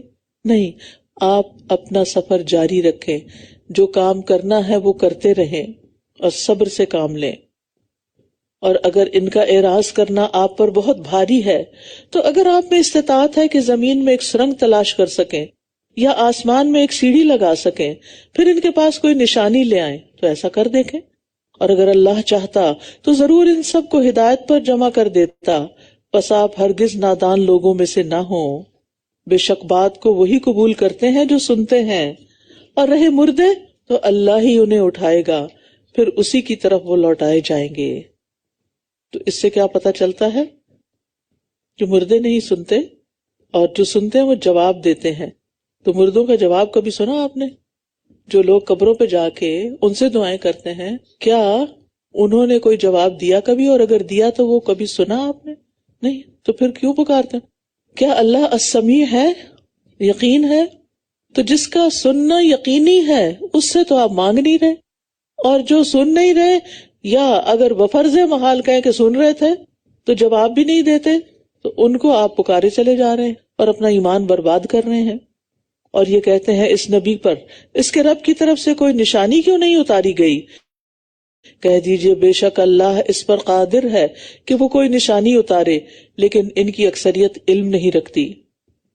منکرین نبوت کا ایک اور شبہ ہے اور اس کا جواب دیا جا رہا ہے کہ اگر یہ اللہ کے رسول ہے تو اپنے ساتھ نظر آنے والا کوئی معجزہ کیوں نہیں لے کر آتے جسے دیکھ کے ہر شخص مان جائے کہ واقعی یہ رسول ہیں. تو اللہ سبحانہ وتعالیٰ نے جواب دیا کہ اللہ ایسا کرنے پر قادر ہے، مگر اس کی حکمت اور مصلحت ہے کہ اگر صاف کھلی نشانی آ جائے اور پھر لوگ نہ مانے اس کو تو فوراً عذاب آ جائے گا. تو اس کی رحمت کا تقاضا ہے کہ ان کو ہلاک نہ کیا جائے، مگر ان کے اکثر اس بات کو نہیں جانتے، کیونکہ بعض اوقات انسان اپنے لیے بظاہر خیر مانگ رہا ہوتا ہے لیکن وہ اس کے لیے شر ہوتا ہے اپنی ناسمجھی کی وجہ سے. تو بات یہ ہے کہ اللہ تو قادر ہے، وہ کوئی بھی نشانی لا سکتا ہے. لیکن کوئی ایک مثال دیجئے کہ نشانیاں دیکھ کر واقعی لوگ ایمان لے آئے ہوں، سوائے فرعون کے جادوگروں کے. عام طور پر کیا ہوتا ہے، قوم صالح کو اونٹنی دکھائی گئی، اہل مکہ نے آنکھوں سے نیکڈ آئیز سے چاند کا 2 حصوں میں بٹنا اور پھر 2 مختلف سمت سے دوبارہ واپس جا کے جڑنا، یہ سب انہوں نے دیکھا، لیکن ضد کا شکار تھے، اس لیے سننا ہی نہیں چاہتے تھے، سنا ہی نہیں. اور زمین میں جتنے بھی جاندار ہیں اور جتنے بھی پرندے اپنے دونوں پروں کے ساتھ اڑتے ہیں وہ تمہاری ہی طرح کی امتیں ہیں. ہم نے کتاب میں کسی چیز کی کمی نہیں کی، پھر اپنے رب کی طرف وہ اکٹھے کیے جائیں گے، اپنے رب کی طرف وہ اکٹھے کیے جائیں گے. تو اس سے یہ پتہ چلتا ہے کہ قیامت کے دن انہیں بھی اٹھایا جائے گا، لیکن ان کا آپس میں بدلے دلا کر حساب چکا دیا جائے گا، ان کو بعد میں ختم کر دیا جائے گا، کوئی عذاب ثواب نہیں ہوگا. لیکن اگر ایک سینگ والی بکری نے بے سینگ بکری کو ٹکر ماری ہوگی تو اس کا بھی بدلہ دلوایا جائے گا. یعنی جتنی ان کو سینس تھی اس کے مطابق ان کا بھی حساب ہے. والذین کذبوا بآیاتنا، اور جن لوگوں نے ہماری آیات کو جھٹلایا وہ بہرے اور گنگے ہیں، اندھیروں میں ہیں. جسے اللہ چاہتا ہے اسے بھٹکا دیتا ہے اور جسے چاہتا ہے اسے سیدھے رستے پر ڈال دیتا ہے. کہہ دیجئے کیا تم نے کبھی غور کیا کہ اگر تمہارے پاس اللہ کا عذاب آ جائے یا تم پر قیامت کی گھڑی آ جائے تو کیا اس وقت تم اللہ کے سوا کسی اور کو پکارو گے؟ اگر تم اپنی بات میں سچے ہو تو بتاؤ. مشکل وقت میں کس کو پکارتے تھے اہل مکہ بھی؟ اللہ سبحانہ تعالیٰ کو. اور سارے بت بھول جاتے تھے، بلکہ تم صرف اسی کو پکارو گے، پھر اگر وہ چاہے گا تو اس مصیبت کو دور کر دے گا جس کے لیے تم اسے پکارو گے، اور تم بھول جاؤ گے جنہیں تم شریک ٹھہراتے تھے. اور یقیناً ہم نے آپ سے پہلے کئی امتوں کی طرف رسول بھیجے، پھر ہم نے انہیں تنگی اور تکلیف کے ساتھ پکڑ لیا تاکہ وہ بھی عاجزی کریں. پھر کیوں انہوں نے عاجزی اختیار نہ کی جب ان پر ہمارا عذاب آیا، بلکہ ان کے دل اور سخت ہو گئے، اور شیطان نے ان کے لیے خوبصورت بنا دیا جو کچھ وہ کیا کرتے تھے. فَلَمَّا نَسُوا مَا ذُكِّرُوا بِهِ فَتَحْنَا عَلَيْهِمْ أَبْوَابَ كُلِّ شَيْءٍ، پھر جب وہ اسے بھول گئے جس کی ان کو نصیحت کی گئی تھی تو ہم نے ان پر ہر عمدہ چیز کے دروازے کھول دیے، یہاں تک کہ جب وہ اس پر اترانے لگے جو وہ دیے گئے تھے تو ہم نے ان کو اچانک پکڑ لیا، تب وہ بالکل مایوس ہو کر رہ گئے. پس جڑ کاٹ دی گئی ان لوگوں کی جنہوں نے ظلم کیا تھا، اور سب تعریف اللہ کے لیے ہے جو سارے جہانوں کا رب ہے۔ کہہ دیجئے کیا تم نے غور کیا کہ اگر اللہ تمہاری سماعت اور تمہاری نگاہیں لے جائے اور تمہارے دلوں پر مہر لگا دے تو اللہ کے سوا کون سا معبود ہے جو انہیں تمہارے پاس واپس لا دے؟ دیکھیے کیسے ہم آیات کو پھیر پھیر کر لاتے ہیں، پھر بھی یہ اعراض کرتے ہیں۔ کہہ دیجئے کیا غور کیا تم نے اگر اللہ کا عذاب تم پر اچانک یا علانیہ آ جائے تو کیا ظالم قوم کے سوا کوئی اور ہلاک کیا جائے گا؟ اور ہم رسولوں کو صرف خوشخبری دینے والے اور خبردار کرنے والے بنا کر بھیجتے ہیں، پھر جو کوئی ایمان لے آئے اور اصلاح کر لے تو ان پر نہ کوئی خوف ہوگا اور نہ وہ غمگین ہوں گے، اور جن لوگوں نے ہماری آیات کو جھٹلایا انہیں عذاب چھو کر رہے گا اس وجہ سے کہ وہ نافرمانی کرتے تھے۔ کہہ دیجئے میں تم سے یہ نہیں کہتا کہ میرے پاس اللہ کے خزانے ہیں اور نہ میں غیب جانتا ہوں، اور نہ میں تم سے یہ کہتا ہوں کہ میں کوئی فرشتہ ہوں، میں تو صرف اس چیز کی پیروی کرتا ہوں جو میری طرف وحی کی جاتی ہے۔ کہہ دیجئے کیا نابینا اور دیکھنے والا برابر ہو سکتے ہیں؟ کیا پھر تم غور و فکر نہیں کرتے؟ اہل مکہ نبی صلی اللہ علیہ وسلم سے مطالبہ کر رہے تھے کہ اگر تم اللہ کے رسول ہو تو اللہ تعالیٰ سے مطالبہ کرو کہ ہمیں دنیا کا ساز و سامان اور فراوانی حاصل ہو جائے۔ تو اس آیت میں اس بات کا جواب دیا جا رہا ہے کہ میرے پاس اللہ کے خزانے نہیں، نہ میں غیب جانتا ہوں، نہ میں فرشتہ ہوں۔ مال عطا کرنا، خزانے عطا کرنا صرف اللہ کا کام ہے، غیب جاننا بھی اللہ کی صفت ہے۔ اور اسی طرح فرشتہ رسول نہیں ہوتا، انسانوں کے لیے انسان ہی رسول ہوتے ہیں۔ اور اس قرآن کے ذریعے ان لوگوں کو خبردار کیجئے جو ڈرتے ہیں کہ وہ اپنے رب کی طرف اکٹھے کیے جائیں گے، نہ ان کا اس کے سوا کوئی دوست ہوگا اور نہ سفارشی، تاکہ وہ تقوی اختیار کریں۔ یعنی لوگوں کو ڈرانے کا فائدہ کیا ہوگا کہ ان کا خوف بڑھ جائے گا اور وہ گناہوں سے بچنے لگیں گے جن سے ابھی تک نہیں بچے۔ اور آپ ان لوگوں کو اپنے سے دور نہ کیجئے جو صبح و شام اپنے رب کو پکارتے ہیں، جو اس کا چہرہ چاہتے ہیں۔ آپ پر ان کے حساب میں سے کچھ نہیں اور نہ آپ کے حساب میں سے ان پر کوئی چیز ہے، اگر پھر بھی آپ انہیں دور کریں تو آپ حق تلفی کرنے والوں میں سے ہو جائیں گے۔ سعد رضی اللہ عنہ بیان کرتے ہیں کہ ہم 6 آدمی رسول اللہ صلی اللہ علیہ وسلم کے پاس بیٹھے تھے۔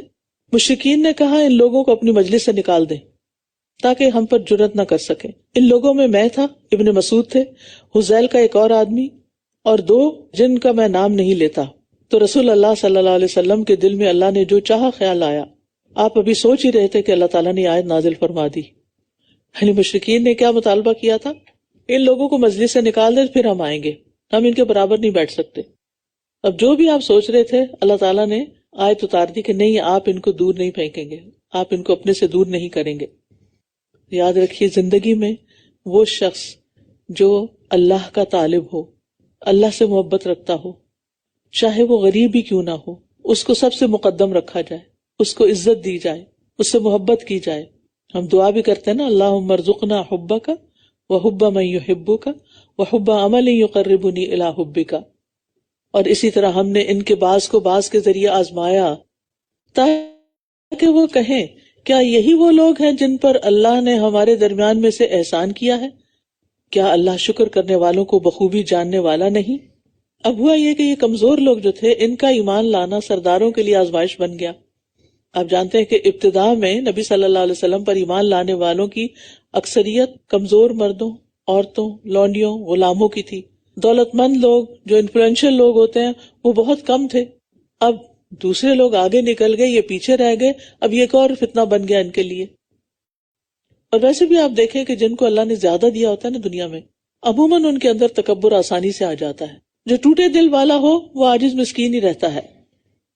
پھر فرمایا اور جب آپ کے پاس وہ لوگ آئیں جو ہماری آیات پر ایمان لاتے ہیں تو کہہ دیجئے سلام ہے تم پر، تمہارے رب نے اپنی ذات پر رحمت لازم کر رکھی ہے۔ بے شک تم میں سے جو کوئی جہالت کی وجہ سے برائی کا ارتکاب کرے پھر وہ اس کے بعد توبہ کر لے اور اصلاح کر لے تو بے شک وہ بہت بخشنے والا، نہایت رحم کرنے والا ہے۔ یہاں کمزور اہل ایمان کی عزت افزائی کی گئی ہے، کیونکہ سردار لوگ کیا چاہتے تھے؟ ان کو نبی صلی اللہ علیہ وسلم اپنے سے دور ہٹا دیں۔ تو اللہ تعالیٰ نے ایسے لوگوں کو خوشخبری دی کہ یہ اسلام لانے کے بعد اللہ کے عذاب سے امن میں آ گئے ہیں۔ اب ان کی ان اعمال پر پکڑ نہیں ہوگی جو انہوں نے کفر کی زندگی میں کیے تھے۔ وَكَذَلِكَ نُفَصِّلُ الْآيَاتِ وَلِتَسْتَبِينَ سَبِيلُ الْمُجْرِمِينَ، اور اسی طرح ہم آیات کو کھول کھول کر بیان کرتے ہیں اور تاکہ مجرموں کا راستہ خوب واضح ہو جائے، پتہ چل جائے کہ کون حق پر ہے اور کون بھٹکا ہوا۔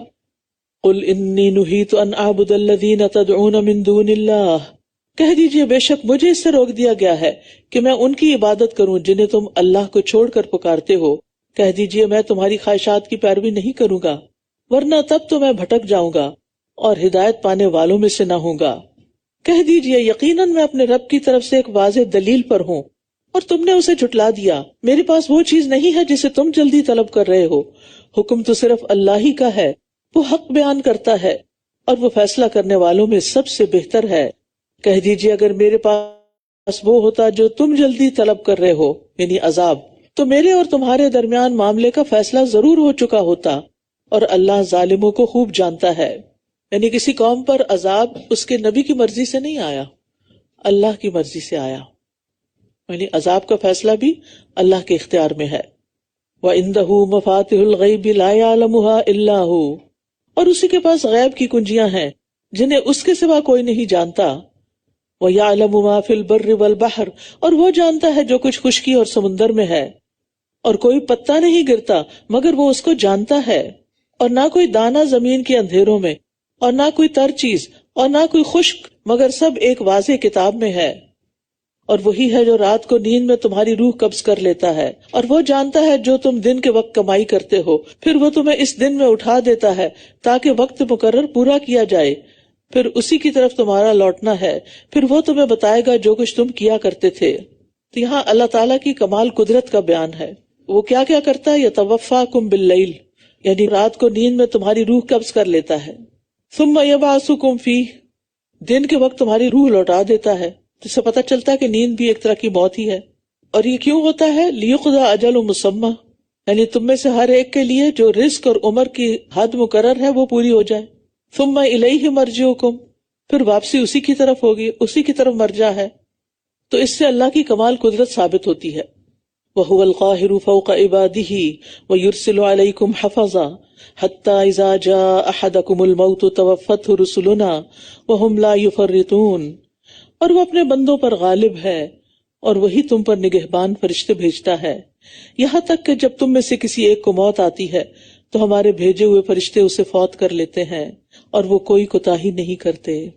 کچھ فرشتے تو آتے ہیں نا ہمارے اعمال لکھنے کے لیے، صبح شام ان کی ڈیوٹی چینج ہوتی ہے، جن کو کرامن کاتبین آپ کہتے ہیں، اور پھر کچھ اور فرشتے آتے ہیں، کس لیے آتے ہیں؟ روح نکالنے کے لیے، جان لینے کے لیے، ہیں فرشتے لیکن جان بھی لیتے ہیں۔ ثم ردوا الى الله مولاهم الحق الا له الحكم وهو اسرع الحاسبين، پھر وہ اللہ کی طرف لوٹائے جاتے ہیں جو ان کا حقیقی مولا ہے، خبردار اسی کے لیے فیصلے کا اختیار ہے اور وہ سب سے زیادہ جلد حساب لینے والا ہے۔ قل من ينجيكم من ظلمات البر والبحر، کہہ دیجئے کون تمہیں خشکی اور سمندر کے اندھیروں سے نجات دیتا ہے؟ تم اسی کو گڑ گڑا کر اور چپکے پکارتے ہو، البتہ اگر اس نے ہمیں اس مشکل سے نجات دے دی تو یقیناً ہم ضرور شکر گزاروں میں سے ہو جائیں گے۔ اکثر لوگ ایسا ہی کرتے ہیں، جب مشکل آتی ہے تو اللہ کو رو رو کے پکارتے ہیں، اچھا بعض تو پکارتے بھی نہیں ہیں، وہ لوگوں سے ہی بات کرنا چاہتے ہیں۔ کسی نے مجھے میسج کیا کہ اگر آپ کے پاس 1 گھنٹہ ہے تو میں آپ کو اپنی کوئی پریشانی شیئر کرنا چاہتی ہوں، تو میں نے ان سے کہا میں بہت معذرت خواہ ہوں، میں دورہ قرآن میں مصروف ہوں، مجھے پورے پارے کی تیاری کرنی ہوتی ہے، تو آپ کو میری ایڈوائس یہ ہے کہ آپ وضو کر کے 1 گھنٹے کے لیے مسلسل نفل پڑھ کے رو کے اللہ تعالیٰ سے فریاد کریں، تو آپ کو مجھے بتانے کی ضرورت بھی پیش نہیں آئے گی اور انشاءاللہ آپ کا مسئلہ حل ہو جائے گا۔ آپ دیکھیں 1 گھنٹہ انسان کو ہم کہانی سنانا چاہتے ہیں، ہم 1 گھنٹہ نفل کیوں نہیں پڑھنا چاہتے؟ ہم 1 گھنٹے کے لیے رات کے آخری حصے میں کیوں نہیں اٹھتے جب اللہ تعالیٰ فرماتے ہیں کہ ہے کوئی جو مجھ سے مانگے تو میں اس کو دوں، ہے کوئی جو مجھ سے بخشش مانگے تو میں اس کو بخش دوں۔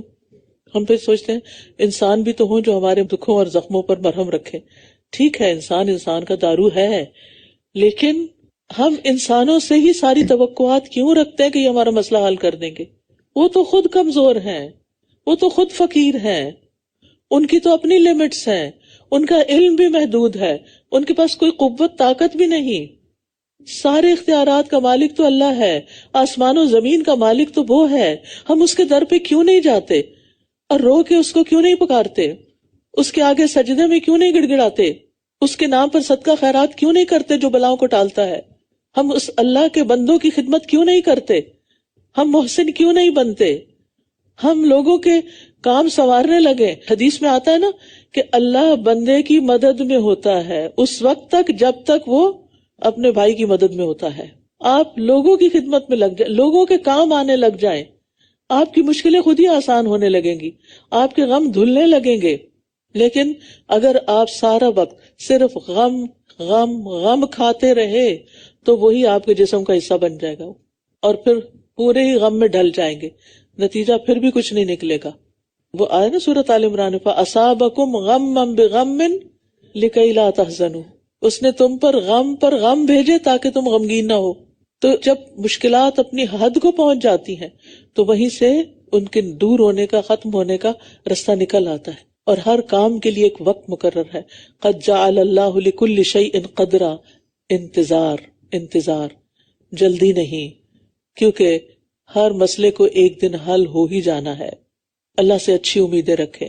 اور کسی شاعر نے تو کہا تھا نا، یہ تو مشکلات آتی ہیں تمہیں اونچا اڑانے کے لیے، لیکن میں سمجھتی ہوں کہ مشکلات آتی ہیں ہمیں اللہ سے قریب کرنے کے لیے، اور ہم سمجھ نہیں پاتے. کوئی بھی تکلیف آئے چھوٹی یا بڑی، یہ سوچیں کہ گناہ جڑنے لگ گئے ہیں اور اللہ سے قریب ہونے کا سفر شروع ہو گیا ہے. کہہ دیجئے کون تمہیں خشکی اور سمندر کے اندھیروں سے نجات دیتا ہے؟ یعنی رات کو دن میں کون بدلتا ہے؟ اللہ. تو غموں کے اندھیرے کو کون بدل سکتا ہے؟ اللہ. تم اسی کو گڑ گڑا کر اور چپ کے پکارتے ہو. جب جان جانے لگتی ہے نا تو پھر یاد آتا ہے وہ کہ اگر اس نے ہمیں اس مشکل سے نجات دے دی تو ہم ضرور شکر گزاروں میں سے ہو جائیں گے. کہہ دیجئے اللہ ہی تمہیں اس سے بھی اور ہر مصیبت سے نجات دیتا ہے. کتنی خوبصورت آیت ہے. قل اللہ ینجیکم منہا ومن کل کرب ثم انتم تشرکون. پھر بھی تم شرک کا ارتکاب کرتے ہو، پھر تم دوسروں کو کریڈٹ دیتے ہو ان کی وجہ سے، یعنی اس نے میری مشکل آسان کر دی. مشکل تو اصل میں اللہ ہی آسان کرتا ہے. کہہ دیجئے وہ اس پر قادر ہے کہ تم پر تمہارے اوپر سے عذاب بھیجے یا تمہارے پاؤں کے نیچے سے، یا تمہیں وہ گروہوں میں باہم لڑا دے اور تمہارے باز کو باز کی لڑائی کا مزہ چکھا دے. دیکھیے کس طرح ہم آیات کو پھیر پھیر کر بیان کرتے ہیں تاکہ یہ سمجھ جائیں. یہاں اللہ سبحانہ وتعالیٰ کی صفت القادر بیان ہوئی ہے اور ایک اور جگہ القاہر بیان ہوئی ہے. قاہر کا معنی ہوتا ہے غالب، اور یہ قادر سے زائد صفت ہوتی ہے، یعنی خود قادر ہونے کے ساتھ ساتھ دوسرے کو مراد حاصل کرنے سے روک دینے والا بھی ہے. اللہ تعالیٰ اپنی اس صفت قہاریت کی بنا پر ہی کائنات کو عدم سے وجود میں لایا، پھر وجود کو فنا بھی دیتا ہے، اس پہ خرابی بھی طاری کر دیتا ہے. تو جتنا بھی اس دنیا میں پیدا ہونے اور فنا ہونے کا کام ہو رہا ہے سب اسی کے حکم سے ہو رہا ہے. یہ اللہ تعالیٰ کی قہاریت کا مظہر ہے کہ اصل غالب وہ ہے. اور اوپر سے عذاب سے مراد آسمان سے جیسے بارش کی کثرت، ہواؤں کا چلنا، پتھروں کا برسایا جانا، حکام کی طرف سے ظلم و ستم. جو آپ کے اوپر ہے وہ آپ پر ظلم کرے، چاہے وہ بڑا بھائی ہے یا شوہر ہے یا کوئی اور ہے. او من تحت ارجلکم، پاؤں کے نیچے سے جیسے دنسایا جانا، طوفانی سیلاب جس میں سب کچھ غرق ہو جائے، یا ماتحت غلام نوکر چاکر وہ بددیانت ہو جائیں، خائن ہو جائیں، ستائیں، کام نہ کر کے دیں. او یلبسکم شیعا، یا تمہارے معاملے کو خلط ملط کر دے، مشتبہ کر دے، کنفیوژنز آ جائیں جس کی وجہ سے تم گروہوں اور جماعتوں میں بٹ جاؤ. وَيُذِيقَ بَعْضَكُمْ بَأْسَ بَعْضٍ، یا پھر کیا کرے تمہارا ایک دوسرے کو قتل کرنا اور ایک دوسرے کو مزہ چکھانا، اس کی راہ کھل جائے. نبی صلی اللہ علیہ وسلم پر جب یہ آیت اتری تو اس پر آپ نے دعا کی تھی اعوذ بوجہک، اعوذ بوجہک، اور تیسری دفعہ آپ نے فرمایا کہ یہ عذاب ہلکا اور آسان ہے گروہوں میں بٹنے والا. وَكَذَّبَ بِهِ قَوْمُكَ وَهُوَ الْحَقُّ قُلْ لَسْتُ عَلَيْكُمْ بِوَكِيلٍ، اور آپ کی قوم نے اس وعید کو جھٹلا دیا حالانکہ یہ حق ہے. کہہ دیجئے میں تم پر کوئی نگہبان نہیں ہوں، میرا کام تو بس پہنچا دینا ہے. لِكُلِّ نَبَإٍ مُسْتَقَرٌّ وَسَوْفَ تَعْلَمُونَ، ہر خبر کا ایک وقت مقرر ہے اور ان قریب تم جان لو گے، سب کچھ پتہ چل جائے گا. وہ کہتے تھے نا قیامت کیوں نہیں آ جاتی، کب آئے گی؟ اس کا ایک وقت مقرر ہے، وہ تبھی آئے گی. اور جب آپ لوگوں کو دیکھیں کہ وہ ہماری آیات میں بحث کر رہے ہیں تو آپ ان سے اعراض برتیں، یعنی آپ بحث میں نہ پڑیں یہاں تک کہ وہ اس کے علاوہ کسی اور بات میں مشغول ہو جائیں. اور اگر شیطان آپ کو بھلوا دے تو یاد آنے کے بعد آپ ظالم قوم کے ساتھ نہ بیٹھیں. تو یاد رکھیے دین کے معاملے میں بحث مباحثہ نہیں کرنا چاہیے. دلیل سے بات دوسرے کو سمجھا دیں، وہ مان جائے تو ویل اینڈ گڈ، نہ مانے تو سلام علیکم لا نبتغی الجاہلین، کیونکہ یہ تو ہمارا بھی دماغ پھیر دیں گے. جب حق آپ کے پاس آ جائے، اللہ آپ کو دین کی سمجھ دے دے، تو جو لوگ آپ کو بہکانے کا کام کریں پھر آپ ان کے ساتھ زیادہ انڈلج نہ ہوں اس بحث مباحثے میں، کیونکہ اس سے انسان کے پھسلنے کا خطرہ لاحق ہو جاتا ہے.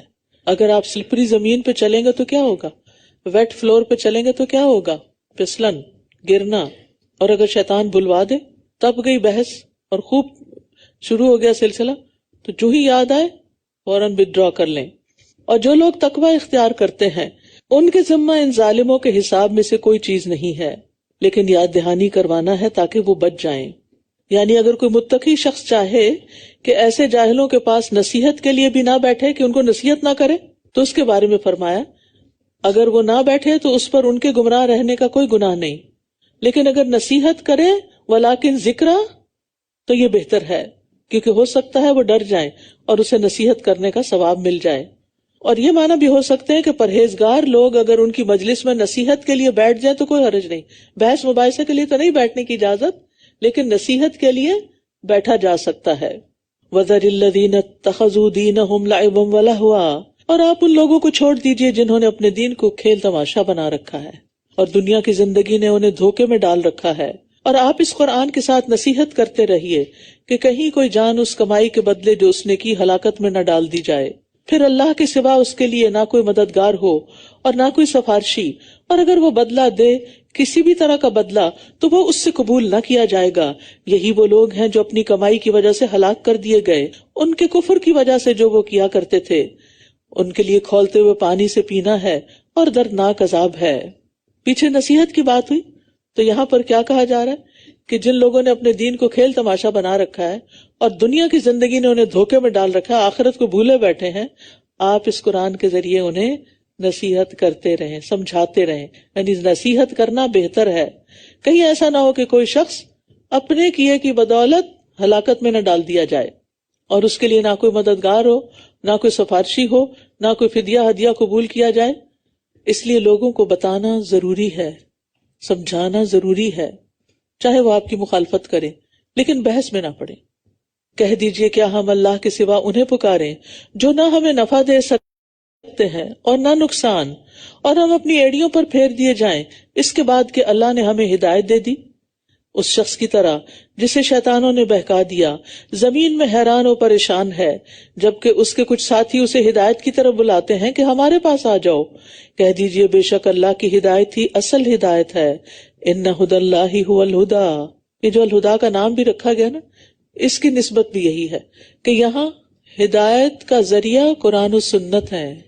بس جو ہدایت اللہ کی طرف سے آئے گی وہ اصل ہدایت ہے، نہ کہ اگر استاد یا کوئی بزرگ یا کوئی اور لوگ اپنی طرف بلائیں یا پھر اپنے من گھڑت فلسفے سنائیں تو وہ ہمارے لیے حجت نہیں ہے.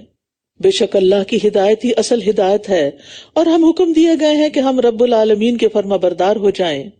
وَأَنْ أَقِيمُوا الصَّلَاةَ وَاتَّقُوهُ وَهُوَ الَّذِي إِلَيْهِ تُحْشَرُونَ، اور یہ کہ نماز قائم کرو اور اس سے ڈرو، اور وہی ہے جس کی طرف تم سب اکٹھے کیے جاؤ گے. یہاں نماز کا حکم کیوں آ گیا؟ اس لیے کہ جب انسان دین کا کام کرتا ہے نا، تبلیغ کا کام کرتا ہے، تو لوگوں کی باتیں سنتا ہے اور پھر مخالفوں کی مخالفت دیکھتا ہے، تو اس کی طبیعت کے اندر ایک ملال ضرور آتا ہے.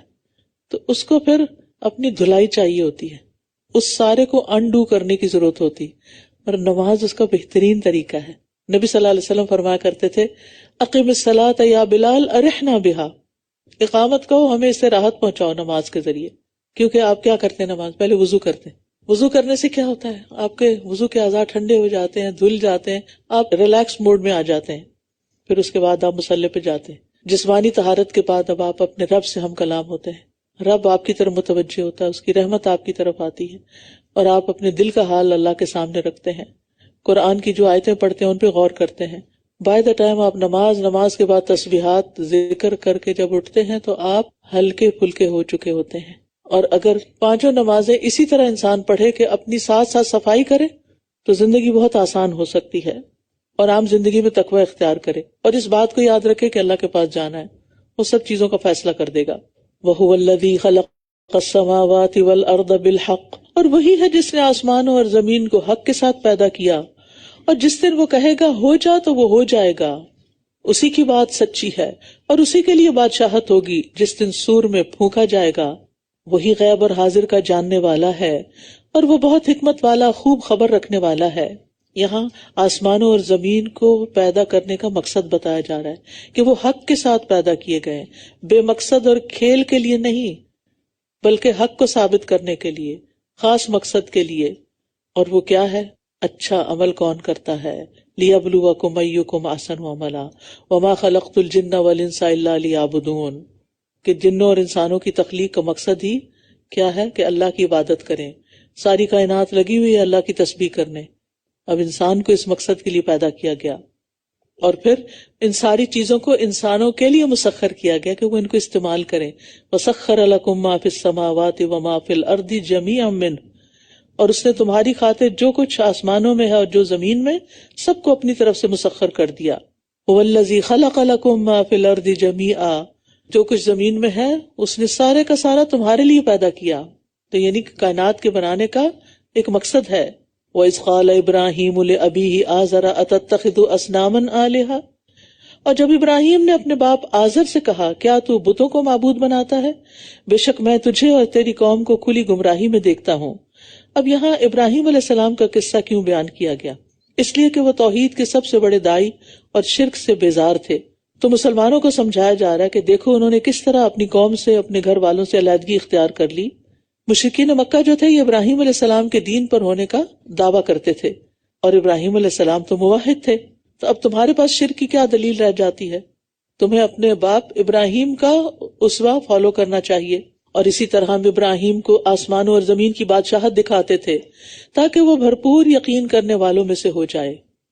یعنی ان کی ایک جرنی تھی رب تک پہنچنے کی، اور وہ تھی اللہ کی نشانیوں میں غور و فکر کے ساتھ۔ پھر جب اس پر رات چھا گئی تو اس نے ایک ستارہ دیکھا، کہنے لگا یہ میرا رب ہے۔ پھر جب وہ غروب ہو گیا تو کہا میں غروب ہو جانے والوں کو پسند نہیں کرتا۔ پھر جب اس نے چاند کو چمکتا ہوا دیکھا تو کہنے لگا یہ میرا رب ہے۔ پھر جب وہ غروب ہو گیا تو اس نے کہا اگر میرے رب نے مجھے ہدایت نہ دی تو میں ضرور گمراہ لوگوں میں سے ہو جاؤں گا۔ پھر جب اس نے سورج کو چمکتا ہوا دیکھا تو کہنے لگا یہ میرا رب ہے، یہ سب سے بڑا ہے۔ پھر جب وہ بھی غروب ہو گیا تو اس نے کہا اے میری قوم، بے شک میں ان سے بیزار ہوں جنہیں تم شریک ٹھہراتے ہو۔ انی وجہت وجہی للذی فطر السماوات والارض حنیفا وما انا من المشرکین، بے شک میں نے یکسو ہو کر اپنے چہرے کو اس ہستی کی طرف پھیر دیا جس نے آسمانوں اور زمین کو پیدا کیا، اور میں مشرکین میں سے نہیں ہوں۔ تو پوری قوم سے، خاندان سے، مال و متاع، ہر چیز سے منہ موڑ کر اپنا چہرہ اللہ کی طرف کر لیا۔ اپنا چہرہ اللہ کی طرف کر لینا چاہیے اور اللہ کے چہرے کی خاطر عمل کرنے چاہیے۔ وحاجہ قومہ، اور اس کی قوم نے اس سے جھگڑا کیا۔ اس نے کہا کیا تم مجھ سے اللہ کے بارے میں جھگڑتے ہو، حالانکہ اسی نے مجھے ہدایت بخشی ہے، اور میں ان سے نہیں ڈرتا جنہیں تم اس کے ساتھ شریک ٹھہراتے ہو، کیونکہ وہ بتوں سے ڈراتے ہوں گے کہ تم نے بتوں کو چھوڑ دیا تو تمہاری شامت آ جائے گی، مگر یہ کہ میرا رب کچھ اور چاہے۔ میرے رب نے ہر چیز کا علم سے احاطہ کر رکھا ہے، کیا پھر تم نصیحت نہیں پکڑتے؟ اور میں ان سے کیوں کر ڈروں جنہیں تم شریک ٹھہراتے ہو، جبکہ تم اس بات سے نہیں ڈرتے کہ تم نے اللہ کے ساتھ ان کو شریک ٹھہرایا جس کی اس نے تم پر ہرگز کوئی دلیل نہیں اتاری۔ تو دونوں گروہوں میں سے کون امن کا زیادہ حقدار ہے؟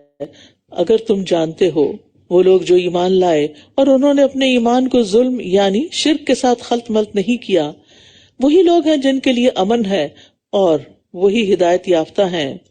ایمان میں ظلم شامل کرنے سے کیا مراد ہے؟ شرک کرنا۔ جب یہ آیت اتری نا تو صحابہ کے لیے بڑا مشکل ہو گیا۔ انہوں نے نبی صلی اللہ علیہ وسلم سے عرض کیا ہم میں سے کون ہے جس نے اپنی جان پہ کوئی ظلم نہ کیا ہو، یعنی گناہ نہ کیا ہو؟ تو آپ نے فرمایا جو تم سمجھ رہے ہو وہ بات نہیں، کیا تم نے لقمان کا قول نہیں سنا جو وہ اپنے بیٹے سے کہہ رہے تھے ان الشرک لظلم عظیم، کہ شرک تو ظلم عظیم ہے، بہت بڑا ظلم ہے۔ اللہ تعالیٰ چھوٹے بڑے ظاہری باطنی ہر طرح کے شرک سے محفوظ رکھے۔ وَتِلْكَ حُجَّتُنَا آتَيْنَاهَا ابراہیم، اور یہ ہماری حجت تھی جو ہم نے ابراہیم کو اس کی قوم کے مقابلے پر دی تھی. ہم جس کو چاہتے ہیں درجات میں بلندی عطا کرتے ہیں. بے شک آپ کا رب بہت حکمت والا، بہت علم والا ہے. سبحان اللہ. اللہ جس کو چاہے ہدایت دے دینا، اور اللہ دل دیکھتا ہے نا، اور ہمارا ارادہ اور نیت دیکھتا. ہم کیا چاہتے ہیں؟ کیا ہم بھی واقعی ہدایت چاہتے ہیں، ایمان میں اضافہ چاہتے ہیں؟ اگر واقعی چاہتے ہیں تو اللہ تعالیٰ رستے کھول دے گا. اس لیے آپ جب دعا کریں نا تو آپ دعا کیا کریں، یا معلم ابراہیم علمنی، یا مفہم سلیمان فہمنی، کہ اللہ تو نے ان کو سکھایا سمجھایا، ہمیں بھی سمجھا دے. تو مشکل سے مشکل مرحلے، مشکل سے مشکل مسائل آپ کے لیے آسان ہو جائیں گے. وَوَهَبْنَا لَهُ إِسْحَاقَ وَيَعْقُوبَ، اور ہم نے اس کو اسحاق اور یعقوب عطا کیے. ہر ایک کو ہم نے ہدایت بخشی، اور اس سے پہلے نوح کو ہم نے ہدایت بخشی، اور اس کی اولاد میں سے داؤد اور سلیمان اور ایوب اور یوسف اور موسیٰ اور ہارون کو بھی، اور نیکی کرنے والوں کو ہم ایسا ہی بدلہ دیتے ہیں. اور زکریا اور یحییٰ اور عیسیٰ اور الیاس کو، یہ سب کے سب نیک لوگوں میں سے تھے. اور اسماعیل اور الیسع اور یونس اور لوط کو بھی، اور ہر ایک کو ہم نے تمام جہان والوں پر فضیلت عطا کی. اللہ کا ایک نبی ایک طرف اور پوری دنیا کے لوگ ایک طرف، کتنا بڑا مرتبہ اور فضیلت ہے انبیاء کی. بعض لوگ ان کے بارے میں ایسے بات کرتے ہیں جیسے اپنے کسی چھوٹے بھائی کی بات کر رہے ہوں. وَمِنْ آبَائِهِمْ وَذُرِّيَّاتِهِمْ وَإِخْوَانِهِمْ وَاجْتَبَيْنَاهُمْ وَهَدَيْنَاهُمْ إِلَى صِرَاطٍ مُسْتَقِيمٍ، اور ان کے آباء و اجداد اور ان کی اولاد اور ان کے بھائیوں میں سے بھی، اور ہم نے ان کو چن لیا اور انہیں سیدھے رستے کی طرف ہدایت بخشی. ذَلِكَ هُدَى اللَّهِ يَهْدِي بِهِ مَن يَشَاءُ مِنْ عِبَادِهِ، یہ اللہ کی ہدایت ہے جس کے ذریعے وہ اپنے بندوں میں سے جسے چاہتا ہے ہدایت دیتا ہے. اور اگر یہ پیغمبر بھی شرک کرتے تو جو عمل وہ کرتے تھے وہ ضرور ان سے ضائع ہو جاتے. یہاں 18 پیغمبروں کا نام لے کر ان کے ساتھ ان کے آباء اور اولاد اور اخوان ان کا ذکر فرمایا کہ اگر بفرض محال نبی یا اس کے رشتہ دار بھی شرک کر بیٹھتے تو ان کا کیا کرایا سب ضائع ہو جاتا، کیونکہ شرک کے ساتھ کوئی بڑے سے بڑا عمل بھی قبول نہیں ہوتا اور چھوٹے سے چھوٹا بھی قبول نہیں ہوتا. کیونکہ اللہ تعالیٰ فرماتے ہیں لَإِنْ أَشْرَكْتَ لَيَحْبَطَنَّ عَمَلُكَ، اگر تم نے شرک کیا تو تمہارا سارا عمل ضائع ہو جائے گا. أُولَئِكَ الَّذِينَ آتَيْنَاهُمُ الْكِتَابَ وَالْحُكْمَ وَالنُّبُوَّةَ، یہی وہ لوگ ہیں جنہیں ہم نے کتاب، حکمت اور نبوت عطا کی تھی. پھر اگر یہ لوگ اس نبوت کا انکار کرتے ہیں تو یقیناً ہم نے اس کے لیے ایسے لوگوں کو مقرر کر دیا ہے جو اس کا انکار کرنے والے نہیں. یعنی اہل مکہ اگر تم نہیں مانتے، اور بہت سے لوگ آئندہ آئیں گے کہ جو اس کو مانیں گے. اولئک الذین ھدی اللہ فبہداہ مقتدی، یہی وہ لوگ ہیں جنہیں اللہ نے ہدایت دی، پس آپ ان کی ہدایت کی پیروی کیجیے. کہہ دیجئے میں تم سے اس پر کسی اجرت کا سوال نہیں کرتا، یہ تو صرف ایک نصیحت ہے تمام جہان والوں کے لیے. اور انہوں نے اللہ کی قدر نہ کی جیسے اس کی قدر کا حق تھا. جب انہوں نے کہا کہ اللہ نے کسی انسان پر کوئی چیز نازل نہیں کی، کہہ دیجئے اللہ نے وہ کتاب نازل کی جو موسیٰ علیہ السلام لے کر آئے، جو لوگوں کے لیے نور اور ہدایت تھی. تم اسے ورق بنا لیتے ہو، اور تم اس کا کچھ حصہ ظاہر کرتے ہو اور بہت کچھ تم چھپا جاتے ہو. اور تم وہ سکھائے گئے ہو جو تم جانتے نہیں تھے، اور نہ تمہارے آباء و اجداد. کہہ دیجئے اللہ نے نازل کی، پھر انہیں چھوڑ دیجئے وہ اپنی بحثوں میں کھیلتے رہیں. یہاں اللہ سبحانہ تعالیٰ کا ایک شکوہ ہے، اور وہ کیا کہ تم نے اللہ کی ویسے قدر نہیں کی جیسے کہ اس کی قدر کا حق ہے. قدر کا معنی ہوتا ہے اندازہ کرنا، کسی چیز کی اصل حقیقت کو جاننا، اس کی معرفت حاصل کرنا. مشرکین مکہ جو تھے وہ رسولوں کا انکار کرتے تھے، کتب کے نازل ہونے کا انکار کرتے تھے. تو اس سے صاف پتہ چلتا ہے کہ انہیں اللہ کی صحیح معرفت حاصل ہی نہیں، ورنہ وہ ان چیزوں کا انکار نہ کرتے.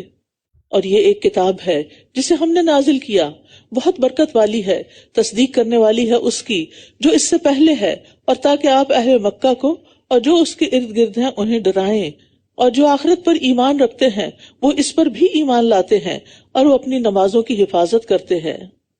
اور اس سے بڑا ظالم کون ہے جو اللہ پر جھوٹ گھڑ لے یا وہ کہے کہ میری طرف وحی کی گئی ہے، حالانکہ اس کی طرف کوئی وحی نہیں کی گئی. اور جو کہے میں ضرور نازل کروں گا اس کی مانند جو اللہ نے نازل کیا. اور اگر آپ اس وقت دیکھ سکتے جب یہ ظالم لوگ موت کی سختیوں میں ہوتے ہیں اور فرشتے اپنے ہاتھ پھیلائے ہوئے ہوتے ہیں، کہتے ہیں نکالو اپنی جانیں، آج تم رسوائی کا عذاب دیے جاؤ گے، اس لیے کہ تم اللہ پر ناحق باتیں کہتے تھے اور تم اس کی آیات سے تکبر کرتے تھے. تو سب سے بڑا ظالم کون ہے اس آیت کے مطابق؟ کتاب الہی کا انکار کرنے والے، جھوٹی نبوت کا دعویٰ کرنے والے. اور اس آیت سے عذاب قبر کے برحق ہونے کی دلیل بھی مل رہی ہے، کیونکہ وہ فرشتے ہاتھ پھیلا کے کہیں گے کہ آج تمہیں دردناک عذاب دیا جائے گا. اخرجوا انفسکم الیوم تجزون عذاب الہون، آج تمہیں رسوائی کا عذاب دیا جائے گا. آج کون سا ہے پھر مرنے والے دن؟ قبر میں جانے کا. قبر کی زندگی کو برزخی زندگی کہتے ہیں. یہ دنیا کی زندگی کے بعد آخرت کی زندگی سے قبل یہ زندگی ہے، درمیان کی، یعنی دنیا اور آخرت کے بیچ کی لائف ہے. اس میں انسان موت سے قیامت تک وہیں رہتا ہے جہاں وہ مرنے کے بعد جاتا ہے، چاہے اسے کسی درندے نے کھایا ہو، یا اس کی لاش سمندر کی موجوں کی نظر ہو گئی ہو، یا کسی نے جلا دیا ہو، یا قبر میں دفنا دیا ہو.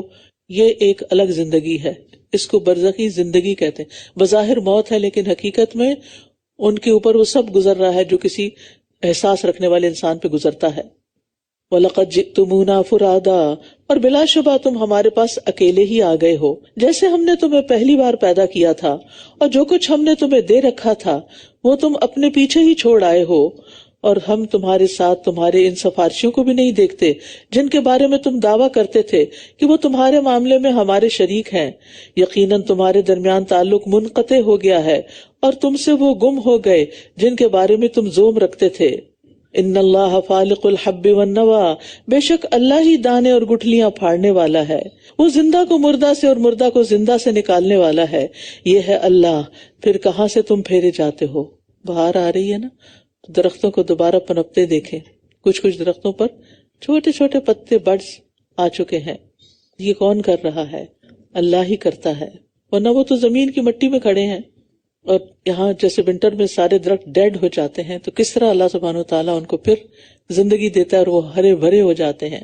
فالق الاصباح، صبح کا پھاڑنے والا ہے، اور اسی نے رات کو باعث سکون اور سورج اور چاند کو حساب کا ذریعہ بنایا. یہ بہت زبردست، بہت علم والے کا اندازہ ہے. اور وہی ہے جس نے تمہارے لیے ستارے بنائے تاکہ تم ان کے ذریعے خشکی اور سمندر کی تاریکیوں میں راہ پاؤ. یقیناً ہم نے نشانیاں کھول کھول کر بیان کر دی ہیں ان لوگوں کے لیے جو علم رکھتے ہیں. تو ستاروں کی تخلیق کے 3 مقاصد قرآن مجید میں پتہ چلتے ہیں. نمبر 1 کہ ستارے آسمان کی زینت ہیں، خوبصورتی ہیں. نمبر 2 وہ شیاطین کو مار بگانے کا ذریعہ ہیں. اور نمبر 3 راستہ معلوم کرنے کا ذریعہ ہیں. ان 3 مقاصد کے علاوہ ستاروں کا کوئی مقصد نہیں، ہاروسکوپ پڑھنے کا کوئی فائدہ نہیں. برٹن میں ایک ریسرچ ہوئی جس میں انہوں نے ان لوگوں کی پرسنالٹی کا جائزہ لیا جو ہاروسکوپ پڑھتے ہیں. تو انہوں نے کہا کہ یہ کم ذہن کے لوگ ہوتے ہیں، یہ کوئی بڑا کام نہیں کر سکتے، کیونکہ وہ تو اسی میں اٹکے رہتے ہیں. آج کا دن کیسا ہوگا، تمہارے لیے جمعے کا دن ٹھیک نہیں، اور تمہارے ہفتے کے دن ایکسیڈنٹ کا خطرہ ہے. اور قرآن، یعنی لوگوں کے اندر ایک تجسس ضرور ہے، لیکن ہمیں ہمیشہ دیکھنا چاہیے کہ ہم کس چیز کے بارے میں تجسس کر رہے ہیں. جہاں یہ دعا مانگتے ہیں نا ربی زدنی علما، وہاں یہ بھی مانگا کریں اللہم انی اعوذ بک من علم لا ینفع. اللہ اس علم کی ضرورت نہیں مجھے نہیں وہ چاہیے جس کا مجھے کوئی فائدہ نہ ہو. تو یاد رکھیے ستاروں کی تاثیر پر یقین رکھنا کفر ہے، کہ ستاروں کے اثرات ہوتے ہیں. یہ تو بیچارے خود ہیں بیکاری، مارے پھرتے ہیں. یہ تمہاری قسمت کے کہاں سے ذمہ دار آ گئے. اور جو شخص ستاروں سے علم حاصل کر کے لوگوں کو غیب کی خبریں بتاتا ہے وہ جھوٹا ہوتا ہے. نبی صلی اللہ علیہ وسلم نے فرمایا جو شخص کسی کاہن یا نجومی کے پاس جائے اور اس کی باتوں کی تصدیق کرے تو گویا اس نے محمد صلی اللہ علیہ وسلم پر نازل ہونے والی شریعت سے کفر کیا، کیونکہ اس سے بڑی خرابیاں بھی پیدا ہوتی ہیں. آپ نے دیکھا ہوگا کہ کچھ لوگ بس اس وہم کا شکار رہتے ہیں کہ ان پہ جادو ہو گیا، لہٰذا کبھی وہ کسی کے پاس جاتے ہیں کبھی کسی کے پاس. اچھا کوئی ان کو ملتا ہے ٹکرتا ہے تو وہ کہتا ہے تمہاری نند نے تم پہ جادو کیا ہے. اب آگے شامت نند کی اور ستانا شروع کر دیا میاں کو، اس کی زندگی بھی حرام کر دی. بھئی کس وحی کے ذریعے تمہیں خبر ملی ہے، کیوں کسی پہ جھوٹا الزام لگاتے؟ اور ماننے والی پکا یقین کر لیتی اور بدگمانی پال لیتی. آپ کو پتہ ہے اول تو وہاں جانا ہی منع تھا، دوسرا اس کی بات پہ یقین کرنا منع، تیسرا پھر اس پہ یقین کر کے آگے ایکشن لینا منع. تو انسان اپنے آپ کو خسارے میں ڈال دیتا ہے. اور وہی ہے جس نے تمہیں ایک جان سے پیدا کیا، پھر ایک رہنے کی جگہ ہے اور ایک سونپے جانے کی. یقیناً ہم نے نشانیاں کھول کر بیان کر دی ہیں ان لوگوں کے لیے جو سمجھتے ہیں.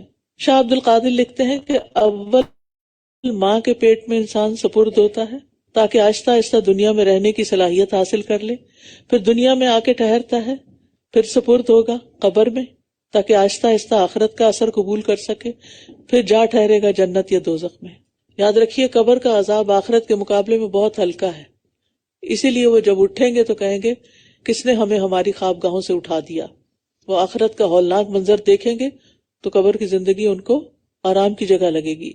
اور وہی ہے جس نے آسمان سے پانی اتارا، پھر ہم نے اس کے ذریعے ہر چیز کی پیداوار نکالی، پھر ہم نے اس سے سرسبز نباتات کو نکالا جن سے ہم تہ بتہ دانے نکالتے ہیں، اور کھجور کے شگوفوں سے جھکے ہوئے خوشے نکالے، اور انگوروں کے باغات اور زیتون اور انار ایک دوسرے سے ملتے جلتے بھی اور مختلف بھی۔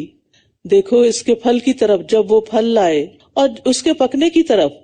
یقیناً اس میں بڑی نشانیاں ہیں ان لوگوں کے لیے جو ایمان رکھتے ہیں، اور انہوں نے اللہ کے لیے جنوں کو شریک بنا دیا، حالانکہ اسی نے انہیں پیدا کیا یعنی اللہ نے، اور انہوں نے اس کے لیے بغیر علم کے بیٹے اور بیٹیاں گھڑ لی۔ پاک ہے وہ اور بلند تر ہے اس سے جو وصف وہ بیان کرتے ہیں۔ وہی آسمانوں اور زمین کا ایجاد کرنے والا ہے، اس کے لیے کوئی اولاد کہاں سے ہو سکتی ہے، کیوں کر ہو سکتی ہے، کیسے ہو سکتی ہے، جبکہ اس کی کوئی بیوی ہی نہیں۔ اور اسی نے ہر چیز کو پیدا کیا اور وہ ہر چیز کو خوب جاننے والا ہے، یعنی اللہ البدیع ہے، بے مثال، جو اپنی ذات اور صفات میں بے مثال ہے، وہی بے مثال پیدا کرنے والا ہے، وہ اکیلا اپنے خاص علم اور قدرت سے پیدا کرنے والا ہے۔ لہذا اس کے لیے کسی کو بیوی قرار دینا اور کسی کو بچہ قرار دینا یہ سب جھوٹ ہے، کیونکہ اس نے خود ایسی کوئی بات نہیں کہی۔ اور اس کی اولاد کیسے ہو جبکہ لم یلد ولم یولد ہے۔ ذالکم اللہ ربکم، یہی اللہ تمہارا رب ہے جس کے سوا کوئی معبود نہیں، ہر چیز کا پیدا کرنے والا، پس تم اسی کی عبادت کرو اور وہ ہر چیز پر نگران ہے۔ وہو علی کل شیء وکیل۔ تو یہاں اللہ کا نام آیا، رب آیا، الہ آیا، خالق آیا اور وکیل، ایک ہی آیت کے اندر کتنے سارے نام صفات۔ تو اللہ الخالق ہے اور اسی نے تمام تقدیروں کو پیدا کیا اور تمام انسانوں کو اور تمام چیزوں کو۔ لا تدرکہ الابصار وہو یدرک الابصار وہو اللطیف الخبیر، نگاہیں اسے نہیں پا سکتی اور وہ نگاہوں کو پا لیتا ہے اور وہ بہت باریک بین خوب باخبر ہے۔ ادراک کا ایک معنی ہوتا ہے کسی چیز کی حقیقت کو پا لینا۔ ادراک کا معنی اگر آنکھوں سے دیکھنا ہو تو اس کے بارے میں تو حضرت عائشہ فرماتی ہیں جو تمہیں یہ کہے کہ محمد صلی اللہ علیہ وسلم نے اپنے رب کو دیکھا تو اس نے یقیناً جھوٹ کہا، کیونکہ کوئی رب کو دیکھ نہیں سکتا۔ انہوں نے پھر یہی آیت پڑھی۔ صرف ابن عباس دیکھنے کے قائل ہیں، مگر ساتھ ہی یہ بھی فرماتے ہیں کہ آپ نے اپنے دل کی آنکھ سے 2 مرتبہ اللہ کو دیکھا ہے۔ وہ یہ نہیں کہتے کہ نیکڈ آئی سے دیکھا ہے سامنے۔ کچھ علماء یہ کہتے ہیں کہ دیکھا ہی نہیں، سرے سے نہیں دیکھا۔ وہ جو 2 دفعہ دیکھنے کی بات آتی ہے نا، وہ جبریل علیہ السلام سے متعلق ہے، کیونکہ جبریل علیہ السلام کو نبی صلی اللہ علیہ وسلم نے 2 مرتبہ اپنی اصل حالت میں دیکھا۔ لیکن قیامت کے دن سارے مومن اللہ کا دیدار کر سکیں گے۔ وجوہ یومئذ ناظرہ الی ربہا ناظرہ، اللہ تعالیٰ کو قیامت کے دن دیکھنے میں انسانوں کو کوئی دشواری نہیں ہوگی۔ بعض نے ادراک کا معنی حقیقت بھی لیا ہے کہ اللہ کی حقیقت کو کوئی نہیں پا سکتا، کیونکہ ہم مخلوق ہیں، وہ خالق ہیں۔ مخلوق کیسے خالق کی حقیقت جان سکتی ہے؟ اور وہ اللطیف ہے، نرمی کرنے والا ہے، مہربانی کرنے والا ہے۔ اس نے اپنے انبیاء، اولیاء، علماء، راسخین فی العلم، اہل بصیرت کو معرفت نصیب کی، یہ اس کا علمی لطف ہے۔ عملی لطف، اہل دانش کو معاش اور معاملات میں ان کو آگاہی دی۔ باطنی لطف، اہل قناعت اور آزاد طبع انسانوں کو پورا حصہ دیا۔ تکوینی لطف، ہر موجود شے کو عدم سے وجود بخشا۔ دنیاوی لطف، اس نے بہت سے انسانوں کو دنیا کا بڑا حصہ اور کامرانی عطا کی۔ اور اخروی لطف کس کے لیے؟ صالح اور نیک انسانوں کے لیے، اللہ کی معیت کا لطف، اللہ کے دیدار کا لطف۔ اور الخبیر بھی ہے، قد جاءکم بصائر من ربکم فمن ابصر فلنفسہ ومن عمی فعلیہا وما انا علیکم بحفیظ۔ بلا شبہ تمہارے پاس تمہارے رب کی طرف سے کھلی دلیلیں آ گئیں، تو جس نے بصیرت سے کام لیا سو وہ اس کے اپنے لیے ہے، اور جو اندھا بنا رہا تو اس کا وبال اسی پر ہے، اور میں تم پر کوئی نگران نہیں ہوں۔ بصارت آنکھوں کی روشنی ہوتی ہے اور بصیرت دل کی روشنی کا نام ہے۔ اللہ تعالیٰ نے جن کو دلوں کی روشنیاں دی ان کو حقیقت نظر آ جاتی ہے۔ وَكَذَلِكَ نُصَرِّفُ الْآيَاتِ، اور اسی طرح ہم آیات کو پھیر پھیر کر لاتے ہیں، اور تاکہ وہ کہیں کہ تو نے کسی سے پڑھ لیا ہے، اور تاکہ ہم اسے ان لوگوں کے لیے واضح کر دیں جو علم رکھتے ہیں۔ اتبع ما اوحی الیک من ربک لا الہ الا ہو وعارض عن المشرکین، آپ اس چیز کی پیروی کرتے رہیے جو آپ کے رب کی طرف سے آپ پر وحی کی گئی ہے، اس کے سوا کوئی معبود نہیں، اور مشرکین سے اعراض کیجیے، اور اگر اللہ چاہتا تو وہ شرک نہ کرتے، اور ہم نے آپ کو ان پر نگران نہیں بنایا اور نہ آپ ان پر ذمہ دار ہیں، اور تم ان کو برا بھلا مت کہو جنہیں یہ لوگ اللہ کے سوا پکارتے ہیں، ورنہ وہ بھی زیادتی کرتے ہوئے بغیر علم کے اللہ کو برا بھلا کہیں گے۔ اسی طرح ہم نے ہر امت کے لیے ان کا عمل خوبصورت بنا دیا ہے، پھر اپنے رب ہی کی طرف ان سب کا لوٹنا ہے تو وہ انہیں بتا دے گا جو بھی یہ کیا کرتے تھے۔ تو یہاں سد ذرائع کے طور پر مشرکین کے بتوں کو برا بھلا کہنے سے منع کیا گیا ہے، کہ ایسا نہ ہو کہ وہ جواب میں تمہارے رب کو برا بھلا کہیں اور تم ذریعہ بن جاؤ، تو وہ رستہ ہی نہ دو کسی کو۔ اسی طرح کسی کے ماں باپ کو گالی نہیں دینی چاہیے، کیونکہ پلٹ کے وہ تمہارے ماں باپ کو گالی دے گا اور تم سبب بنو گے اس گالی کا۔ اور ان لوگوں نے اللہ کے نام پر اپنی پکی قسمیں کھائی ہیں کہ اگر ان کے پاس کوئی نشانی آ گئی تو یہ اس پر ضرور ایمان لے آئیں گے۔ کہہ دیجئے بے شک نشانیاں تو اللہ کے پاس ہیں، اور کیا چیز تمہیں آگاہ کرے کہ جب وہ آ جائیں گی تب بھی یہ ایمان نہیں لائیں گے۔ وَنُقَلِّبُ أَفْئِدَتَهُمْ وَأَبْصَارَهُمْ كَمَا لَمْ يُؤْمِنُوا بِهِ أَوَّلَ مَرَّةٍ وَنَذَرُهُمْ فِي طُغْيَانِهِمْ يَعْمَهُونَ، اور ہم ان کے دلوں اور ان کی نگاہوں کو پھیر دیں گے جیسا کہ وہ اس پر پہلی بار ایمان نہیں لائے، اور ہم انہیں ان کی سرکشی میں چھوڑ دیں گے کہ وہ بھٹکتے پھریں۔ اللہ ایمان کی توفیق چھین لیتا ہے، لیکن کس سے؟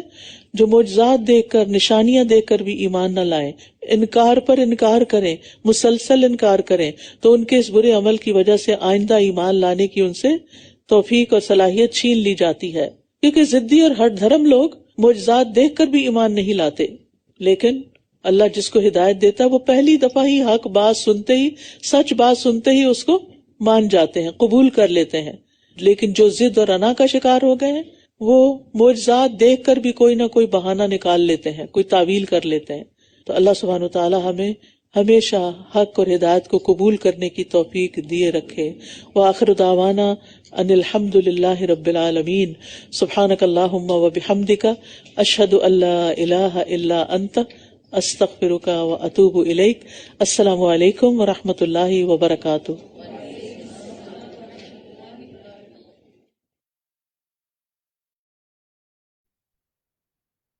السلام علیکم ورحمۃ اللہ وبرکاتہ۔ چلیں جناب، الحمدللہ ہم نے پارہ 7 بھی سن لیا۔ اللہ کا بہت احسان ہے، اور ہم اس پہ ڈسکشن کرتے ہیں، پھر انشاءاللہ آگے چلتے ہیں، آپ کے وہ بھی لیں گے، ریفلیکشنز بھی لیں گے۔ بسم اللہ الرحمن الرحیم۔ دیکھتے ہیں جناب، پہلا ہمارا، اعوذ باللہ من الشیطان الرجیم، بسم اللہ الرحمن الرحیم، پہلا ہمارا جو آپ کے لیے سوال ہے وہ یہ ہے کہ ذرا فل ان دا بلینک تو فل کیجئے، کیا آئے گا یہاں پر؟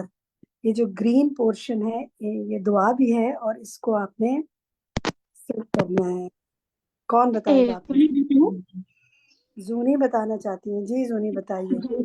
جی، ربنا، اے ہمارے رب، آمنا، ہم ایمان لائے، فاکتبنا، پس لکھ دے ہمارے لیے، مع ساتھ، شاہدین، گواہوں میں سے۔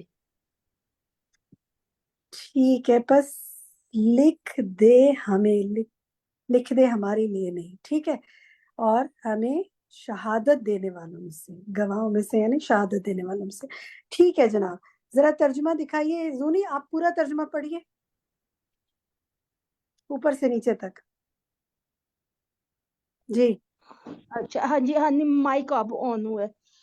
اور جب وہ سنتے ہیں جو نازل کیا گیا طرف رسول کے، آپ دیکھتے ہیں ان کی آنکھوں کو بہہ پڑتی آنسوؤں سے، اس وجہ سے جو انہوں نے پہچان لیا حق کو، وہ کہتے ہیں اے ہمارے رب، ایمان لائے ہم، پس لکھ دے ہمیں ساتھ شہادت دینے والوں کے۔ ٹھیک ہے، مزید کلیئر ہو گیا ترجمہ؟ الحمدللہ، جی جی، گڈ، شاباش۔